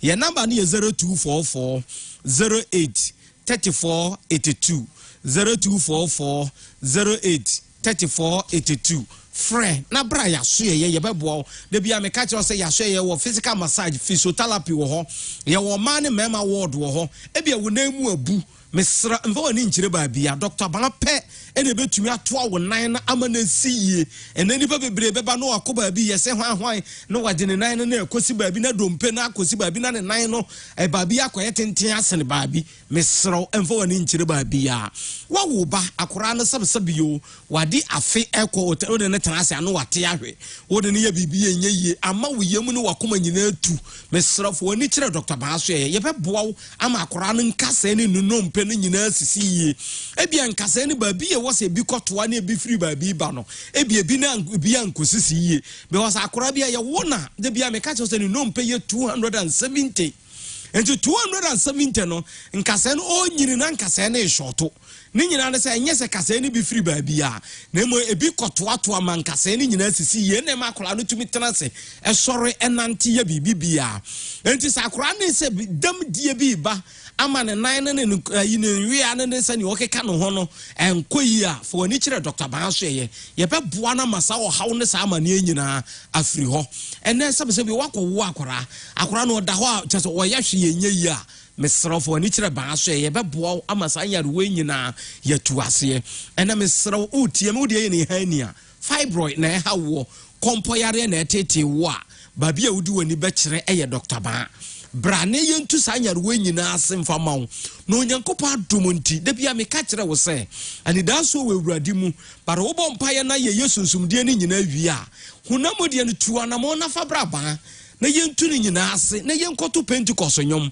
na yenkoto Assemblies of God nyom yenkoto Methodist nyom ne fa ye ne aseda mfa ma Ewurade ne nyina ne sɛ Ewurade bɛfa baa so ama babi ani da so na asa no ani da so be free osoro asamba ene asamba akopɛ na me ka kyerɛw asamba me ka kyerɛw nyina ne sɛ sanyarwa etetew sɛ edi wunya ama woni da so wasa so akuyare nje ne wakadam ama wadwuma no bibia ye basa wo spinal cord na akadam ama ne wo sɔre nsɔre a babia wudi woni bɛkyerɛ ɛyɛ Dr. Ban mesi ye wo Kumase Atonsu Agogo ye wo government hospital na chi wa buso obi akoro panio sɛ wo baba so ye obi abɛsɔ wo nsa de waba ade ba akopɛ na me ka kyerɛw ade me ka kyerɛw wa ne sɛ maame emfa yare ne ntina dam na wodi yare ne tifi a wo ye no na yare no nso nyini na yare ne botaye ne sɛ obɛka watu dem rheumatism anasa arthritis na ha wa mesro mfa oni nkyere ba bia braba so ye betu sanyar wenyi na ase ama me se fa ye number no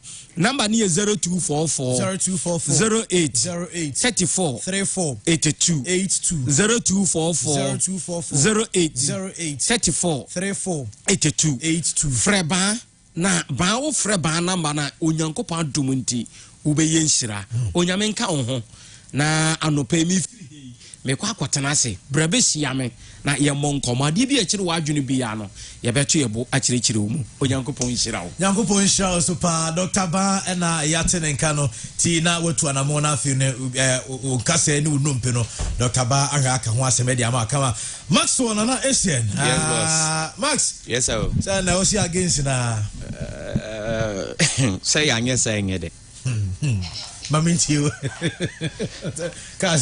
Now, Arsenal, when I catch on, say, we a huge favorite for this game on when you are Jomo. Only say anytime when John Bejubilate, be an annual my assay. So, they're buying for church in they've gone. Then say, league game. Yeah. Now, buy a suit to you, any attention. But you know, we are playing champions, and my brothers rightly says that there are teams who to me this system, Champions League, especially when we were recording the Champions League, Bogos, and get one, and get Papa, and I will tell you, I say. Only team on ne record here, Papa, but so who the competition. Of course, Arsenal a favorite, but they are slight favorites, slight underline. Why? Also, Arsenal last 4 Champions League, I say, me who said I mean put it on. Last 4 UEFA Champions League 2-legged ties and almost losing in. Ebia say a home and away. Last 4 Arsenal boy in almost losing in our names. Ningina so almost lose to German teams. Nebo almost last 2. I say a legged. Ebia first leg home and away. Home and away. So last 4 UEFA Champions League 2-legged ties. So what's Mazia? They've lost all. They've been a say almost last legged game against FC. No, at this stage. At this stage. And amateur stage win amateur, and they lost also to Bayern. Okay. Ningina so lose to Bayern.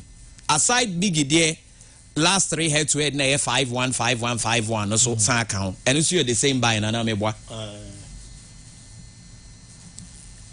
Arsenal this season, I didn't say defensively they are very strong because in the Champions League they are yet to concede goal. Meboa. But the last team so stop from keeping a clean sheet with the same Bayern Munich. And also it was a 5-1 now. Until they should be very, very careful.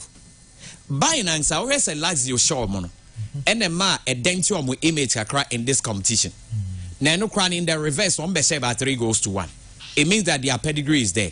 And yes, Anka says City a share or mono. Or winning 6, I draw 2 in that sequence. So that 7 matches, normal lose 1 pen. The only loss was to City. And City went on to also win the trophy. So Arsenal must still be very, very careful. The last 3 games are among English teams who are Boromun Lucy. That's Bayern. A KO state like Omun Lucy. Omun we need to draw 1. And the last 7 knockout games among English teams who are Boromun Lucy just 1. And you see a City DNA. Okay. But who say Clifford Cheba for the message? But I'm saying me kind of message in the amount. Say if Bayern lose by a single goal to 0, they will eliminate Arsenal in the second leg. Arsenal must score more than 1 goal to be able to eliminate Bayern, especially with the absence of Bayern fans at the Emirates. Yeah, so it is true. I agree with him. So Arsenal need to make use of the opportunity at home, no? And where Arsenal performance on money Porto boy, they can't say ABB pa. Porto share na way 1 meboa. And also share Porto 1 or call. So all this our performance na ebema. Bayern Munich pedigree in Porto so be. And the Arsenal need to play above themselves, especially when I think said Thomas Partey, right? And Kai Havertz, yes, or more they are much experienced, and a Jorginho, right? They are very much experienced in the Champions League because Omonomo Botu, so Jorginho won with Chelsea, the same as ever Kai Havertz, and Partey so consistently with Atletico, and who else? Gabriel Jesus also with City. Zinchenko. Yes, Zinchenko. So more about 4 or 5 players or more experience in the competition. That is what is going to help them. And over Arsenal more form because the last 6 matches are walking. Or more we need 5 or draw 1. And they are also keeping clean sheets in there. So it makes it very difficult to beat them. But history, statistics, and everything doesn't favor them in this game. And Bayern, so I did back when they say, we need the only opportunity to save their season. So they will go all out. But would they going all out be enough? Now going to England on 7 occasions in knockouts, they losing just 1 to City. Masa, that is a hell of a record. Arsenal so chini baby or bonus to say papa ni penny just out. To say macho man ni obia. Boy, what I say now, bonus are on the amateur. So Arsenal need to fight above them. So I want them to get to the semi-final. They also make antecedents said a year or more free or more winning on penalties when they go to the semi-final. They were eliminated by Manchester United, which is a Manchester team. This time we drew semi-final City qua. Maybe only City in Madrid Nebesia Ned them na Cote d'Ivoire na Barca edge. And the Barca so quarter final no Moesia PSG. So I didn't need that by your team name. So I want them to push. But I think Arsenal are slight favorite in the sense that put all the records and everything together. No about a team the performance. And in Bachawati and buying performance is not good. But even this one, it is in the league. A team might be doing poor. The league. But not Champions League now or yeah, the ambassadors what I say. And again, one factor Harry. And they say Hurricane Unimado and we best say Nyoma. Hurricane Harry is coming to town. And they should be very, very. I think Arsenal is slight favorite. Set buying cry very close. But buying swing a double chance, I will not be surprised at all. Momo game in the make a double chance Madrid. You know why? Also for the past 3 seasons, 2 teams in Asia our knockout stage. Yeah. But the last 2, no say results now 1-1. I say we are far away for it. No, be a progressive back. So when they meet, it is very close. But Madrid needs City. No more winning 1, I draw 1. Ever home. The last 2. But what am I say? So it means that at home, no Madrid is strong against City on Lusu. Again, Say back quarter final, Madrid have won the last 11 ties in the quarter final. Don't forget, say last season when City beat them, no, it was in the semi-final. And a City called draw. But in the quarter final, last 11 or Marco, they won all. Home. But what I say? The last 3 crown was against English oppositions. And this time, another English opposition is coming to town. Madrid have won 16 in their last 21 games at home in this competition. Omar draw 3, Elusu 2. So that is the might of the team now on the Nekobon. What they told you, looking at City themselves. City are winning 4, I draw 3, Elusu 8 against Spanish oppositions. It is a City in the Spanish oppositions, bar. City were deficit, a negative or more negative. Meaning, so what you say? Because so well, Elusu 8, what draw 3, when you say, wins and then draws, so Cabo May 7 and well Lusu 8. So City against the Spanish teams, the City have a negative record, and for that matter, deficit what they need to do. But almost a 22 game unbeaten record in the Champions League by Yenka.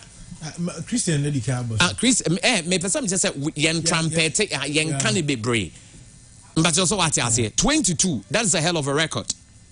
And Odin said the last time now, yes, sure, man said on best at record. Odin to measure. Madrid for ya. So after Madrid beat them, and on Marco 22.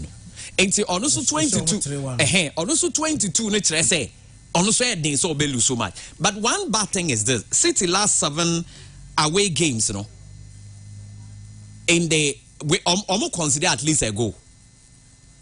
But in the last 7 away games, almost 6, almost consider at least a goal.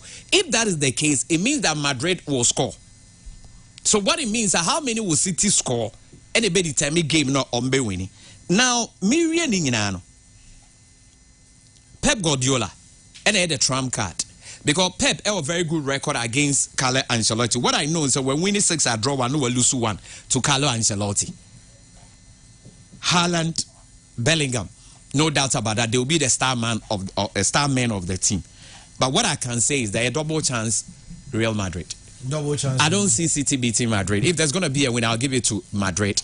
But I think double chance Madrid a likely situation. Okay. Until the Kakra means so me one. Mate Mirasi, Maxwell Nana Asian, and so Ediana or the Abadian Twasway. Na yam fan Samakano and so Emrahaya Pure 95.7 FM. Yeba Fieni Fisem no and so the Aba. Nemum Chastela Casim Biahu. Na Yebati Chastela and then on na Yadisa Sibi Hong Komo. With an answer, Samuel Janabeka said, already a Corresebia, a Black Stars team, the Korean building around a Kudus Mohammed, Emma Yedi Hong Komo, na Chastela and Sudi Biatuso. Na Charles says, Yentia Chastela on Sansen Semno. Ginny says, I will no better possible. No crutch, you know. Say, players need your honor. Omoni shara nyesa o say yam build the Black Stars around Kudus. Yentie Chastela ninche mo de buy. Oka so be the team. I was Chastela so very difficult. I'm a Chastela football career. So I know until I hear time no which my boy Ishmael or Seko for Obia de no shame. So I say your baby or I see prayer we and was sacrificing no say my team no and no and my kasi ability team around him okay by a do baby a obet my year magic be ama result to be a no yensaka e bi na Ghana okay intina Ghana coach entimi enfre all the players because team no ye dey share we nsa so na oda no say the obey no and obi anhwe be da yam team by just say na players no nkranhye mu se metimi aye bibia ma resource aba okay and na e wo team okay oh you know say Ishmael man 2 chances obe share 1 okay ati say you say bo te freaking better obetimi aye abo ahye by enkase abedi team yes by queen mu nyina team say omo ye scholars by enkase abedi team 1 person in this Ghana menene ya adwin we Europe language by Africa menene ya adwin. And because Europe, coach bet me, I catch your boys and say, yeah, but the team no set of Abia, Nipa we, Ubia ni bad Diabia Massa player. But Ghana, movement a cancer step by step, Ubia calling young coaching as a idea and count. A system of Ghana, and you all money and here. But I am a team no who quality Nibium. Sasa we ya, as I was a canto blaster, we say, Kudus, you know, who will say, a better team match him, you know. udin efiri neko ya because already kra manfo keka say na kudusu nkwa fa bo na o age so Ghana players ne ka na o mo bo de ebo kudusu nkwa na ebo ball so I say because me player me players nso di nkomo me nimbi mo a storm wo blaster so I say I the kudusu on nkwa na ebo na kudusu kra ebo no kra do we kra on take ene yi so I say because Ghana for je no so nti wo say akoka asem we ya e was so say a blaster no asamoah jan o squad omono ya agree na squad we also omono we agree what I say because between the day and asamoah no banter bi da ho ase 7 obia no no yonko na me dia me mete kura mpo ne say ebia sad bi kura wo sa part of kudu sisi am no ka say part bi nso wo the day side o ma te camp no enti I was say careful our blaster on sisi a set of comment no yin free ye blaster ni because ye mbele team our blaster say individual so I say because a basa na the confusion be team no and we be worse as send the ehun kra me sa niema no because all players no I was say respect to munya Eno Charles Taylor and Yatin Canona Samojan comments young build the Black Stars now around Kudus Mohammed and Charles Taylor and so at the other side and so it's me Eddie Abenti ye Charles Taylor and 7 home come but TT Brothers and so I a former board member for Artufuk nano I has AGM no ye ho and I watch him dentia wama AGM because the medical canon encourage is good sir but not the my journey almost fast no money sabi o pese the new grass but that is what we there the new grass that you say you ye twakwan ye koye ni ikero ye be hwe upese unia ya usuru udie be yi be so umpese unia die yi na upa na upese udie yi ya se bible na ye nyina ye kanse bible no ye nyina so na ye ko no ye ni je cha ye ko na se ampase nyame wo hopa dia ene nyame be di ma se mama yes because as no edimu ye ansa na ye so ye be tu ye na ye chia so it is so this banner betriasa so odi obuo ma omu ye asana obetriaso no ye corner ye kotriaso no ye me fisa sabi ye mu bi ye no ye kunye hu ye edi obuo ma omu bo mo di ji ha siwa asana ye so ye kotu bi eye no kana ye no but sabi eneno asa koye obi de na ka ewo no omu ntia o be hwenia ma ha eye Inji se udi house di ye niema sabi kese na sabi omo mkita house na edumu ye mu bibi ye company ni your life a sacrifice I diska ama house na wabetu na office o pese ye mu bi ye bra compensate ye ni na manyame Eno TT Brothers so and Yatin Kanama mama ni sansem emi ehunu ho enkomo kakra but on Dream Service the so na kan Dream Service omu PR Joseph Free Fasafo ababo ti dia to dwa say omu nyanya official letter bi free car for say niema bi wo baba yara sports but say lights in crowd tunnel ni mu dress e dey call dress mu crowd and crowd say obsa ehwe ni nyina no mo kan 170 hey like Christian mama say turn free ho no mom right now well as a modern issue CM build a team no around a Mohammed Kudus me sure say maybe matter of air semantics amount for antenna see when you have a player bit mama resource so yes system a bit anya the best out of the player and one as a modern person kan ye nyina ya gitum se ball na ye bo no se nyina ye bo na ball no kodi asomasi nsa Chasela even said it se omotab no mu ogidie wo ononi mu se ball ni ball no ho a resource omo odi beye bibia mo eno ane ye ka ye nka se coach nkoka nchire place ni nyina se team ni de mu nyina nya mo yonku ni kudus na ni boss ni muntino mu nyina mu nya ball na mu ma kudus you don't say that to the players you will even demean them but coach na nkasa na wadwi mu no open a system ni formation bi a o bono ebema ball no most often akoy your best player ho na no ana Chelsea ball om last game om ball om draw ye no me tie commentator no can say they should get a ball to Kopama he said it say Chelsea for no must try the say the ball mama day ebe ko Palmer ho and Chelsea all other players are not important but who pe bibia ya one na ball ko di nsa oye bibi di ma ko Palmer what I say so maybe as a more than 7 or kan no na matter of understanding the antias ye but who Mohamed Kudus wo mu a na so betima a system bia e betima ma Mohamed Kudus aye free some of these players esa unya ball na we free to receive the ball what I say Mohamed Kudus onya ball but if you can't locate him he become useless so system be na wo ba when you are in possession Mohamed Kudus be free to receive the ball no onya ball na obetime ma results are open eno na ye kan kire se center back no kwase oyi odwuma se Kudus ye do be nyina awie now goalkeeper touch ball ma corner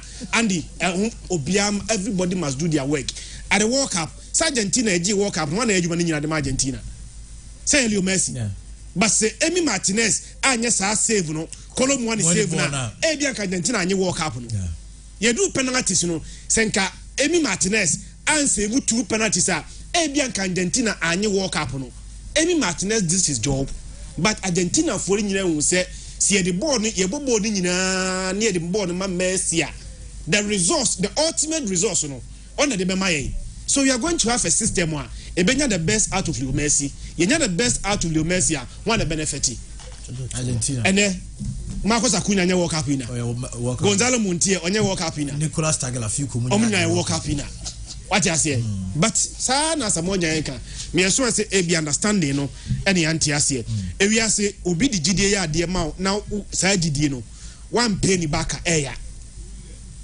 and me judi na uhia 1,000 Ghana cedis na me sa 1,000 Ghana cedis na ma ma nyankra tanto so because of gidie am no wo na in future o ma me ye kwase a nyame betua wo ka wo nyame betua wo ka o ya san so a afu uma mitirimo ye den akira foforo ekina se big nso hia 1,000 a me de wo example ni me de bema big kura na e be ne de be nkrata Mr. Janto ana no na metie woni akoto mansa show no so o se obode yere bosia 1,004 onya sika na o de ma na yere no o ma na yere san ye is otuaneka asem ye ni fi asem na House of Folk former board member ne ka no he loaned money to House of Folk based on trust nkrata anyhow what you say nkrata na anyhow ntino enne se wokose wokọ akọjiska na ni ebusa ase fa nkrata kire se House of Folk doka wanhwa onya bi ba betime nyanipa ba mienu ni miensa bi a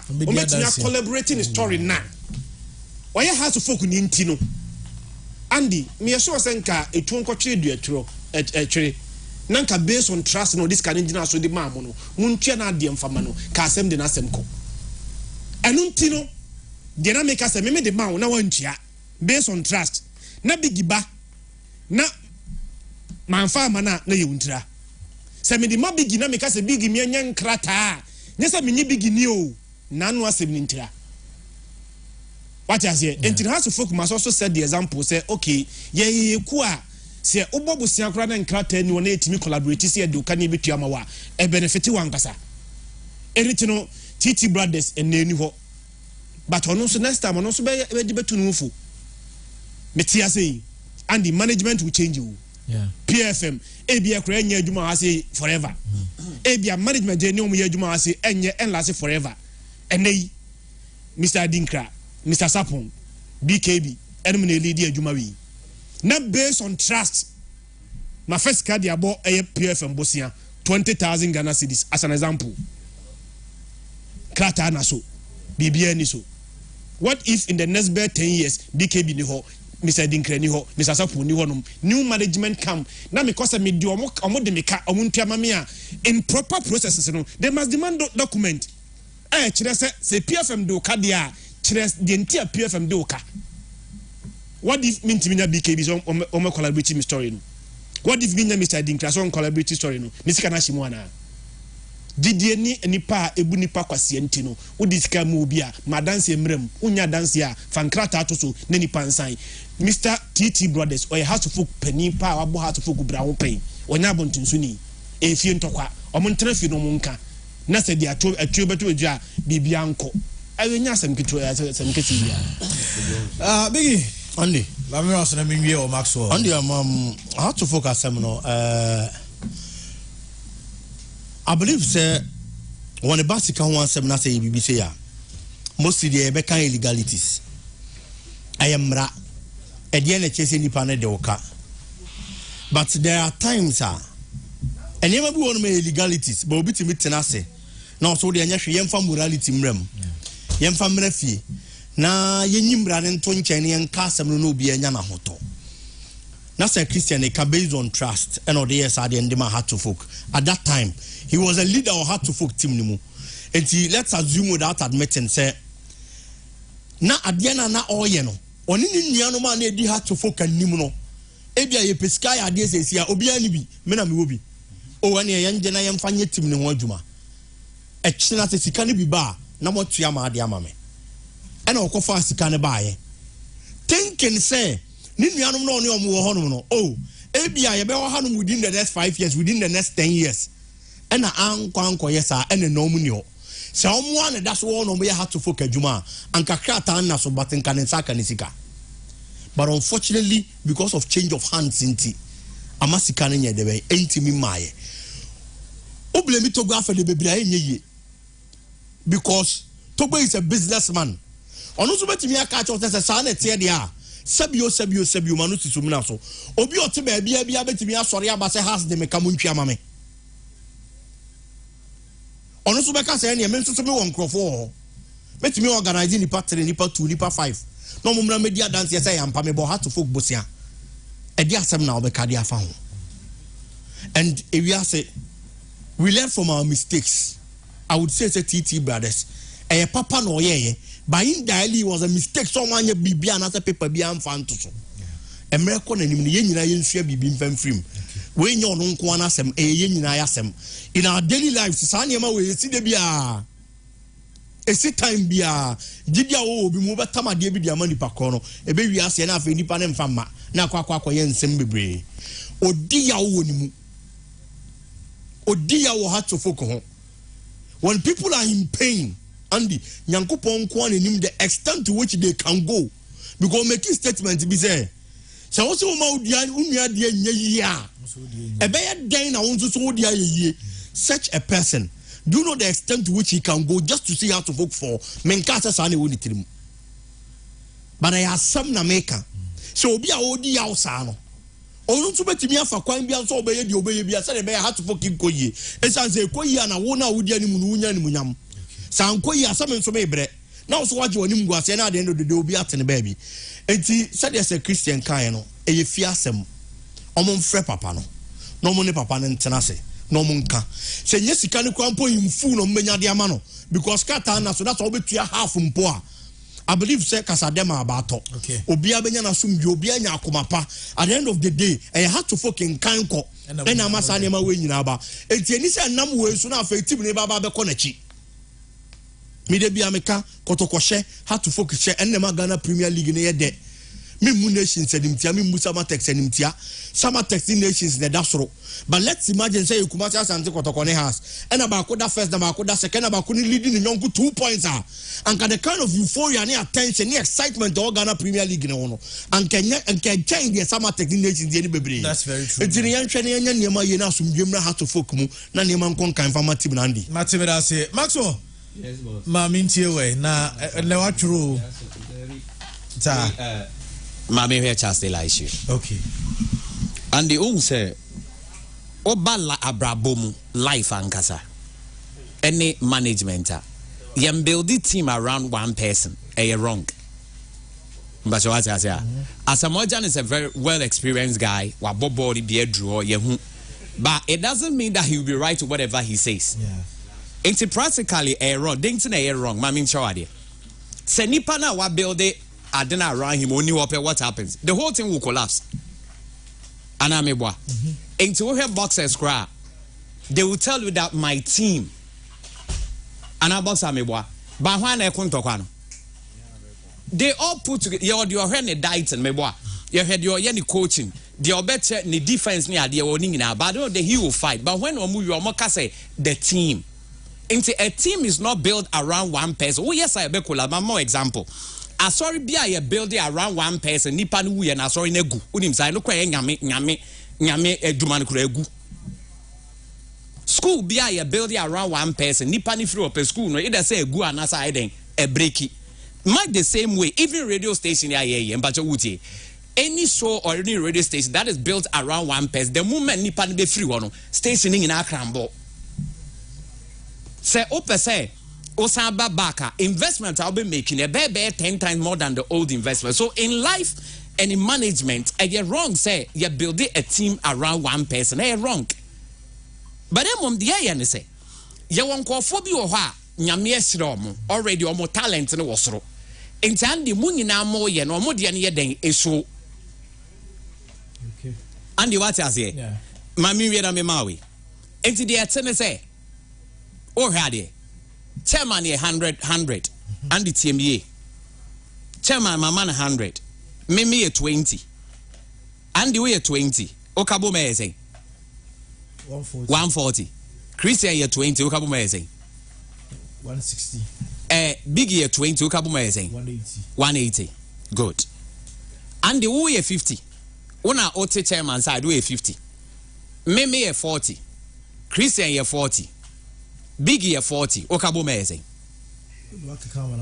Ain't ye beat him 10. It is our team who do better than you.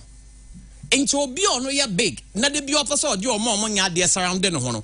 Ye can't best or do a bebony, but program as a man and to be your best. Ain't it those who are even big, no, they were 18 of my team, no, team a yard, they be a number 2 year big, number 3 year big, maybe goalkeeper year big. What you say, coach year big. 6 year big, 7 year big, 8 year big. In your big, so we are big, but almost nimbo. It's yet now you put two together, and your team together a function. But because all build the team around one person. What about if the person is not there? What? Andy Bachawati ya. But Ghana, we need to understand. Since it's a Kudus time, the Daniel Jordan money I didn't fight, but the reality is that Kudus time ni. Coach now wa banner, and I saw finest systems and formations. Every Kudus I then a function. Me what I say.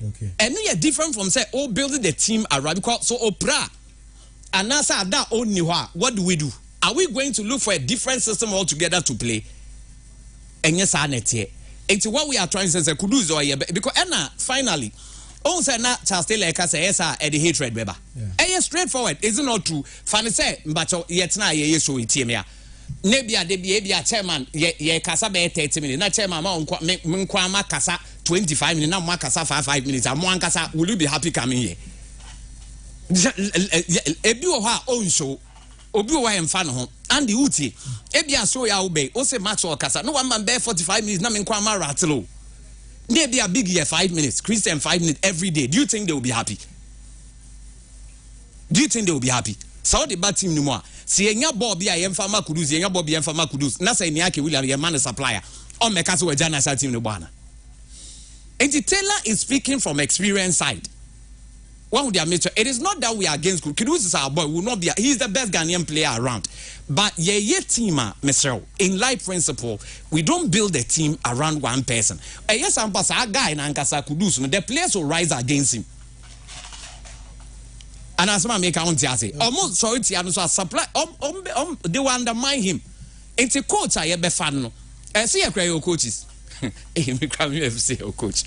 John Paint one sa coaches no. And I saw more finest system.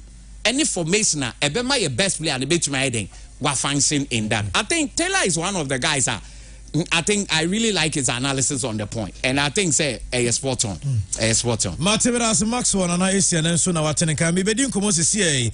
Nem mamika sa memfma Rural Bank also do sika hunsim nyina call na omoboa omo ewo product awu pi ameb me bada ati account wo ewo ameb auto a loan omo ameb high interest savings account wo ewo ameb a fixed deposit sanso na ameb a gold account ameb susu savings and omo ameb a current account nyina a product urem ewo memfma na wosa ebetimi aka na chese etimi abo ama wo businesses enso etimi akone na usika sen nso no o matoto ne kama memfman me no kasa on branches no Kumasi Santasi Apre Junction ebi o Abrepo Junction ba ko Asoame Anmanyu Kwanta Post Office building no ebi o na edum PZ Evergreen building no e won so ba ko from memfman e hotline so 0202 030-060 na omo enso ninkom obibini travel and tour say opeso tukwa kwa mo na school na apeso de kode a baby a also do ani tire no obina na travel and tour ebo na fe die so se obekwa akoto wadusua so ewo amorone enso atimia abamu dia ma kama opportunities be ewo university would be Hungary university kese o on say no so a part of Schengen zone no intimi so see this opportunity we na obina na travel and tour emfa wontu kwan na fe won so die so na emrem kama me so chance ne nani omani nkomo se undergrad postgraduate and as a PhD ni nyina de ko nyina no kwa ye be ye ne kama e dia ma no mo se enka ntwe se tuition fee no range from 1,500 to 3,700 euro per semester and a courses in agriculture, life sciences, engineering, business studies, social sciences and medical science na would be and almost offensive so only obina na travel and tour any common yamwo na fe wonso ko school e wa amrane 0302-257-768 0302-257-768 and 0257-971-718 0257-971-718 na only omo enso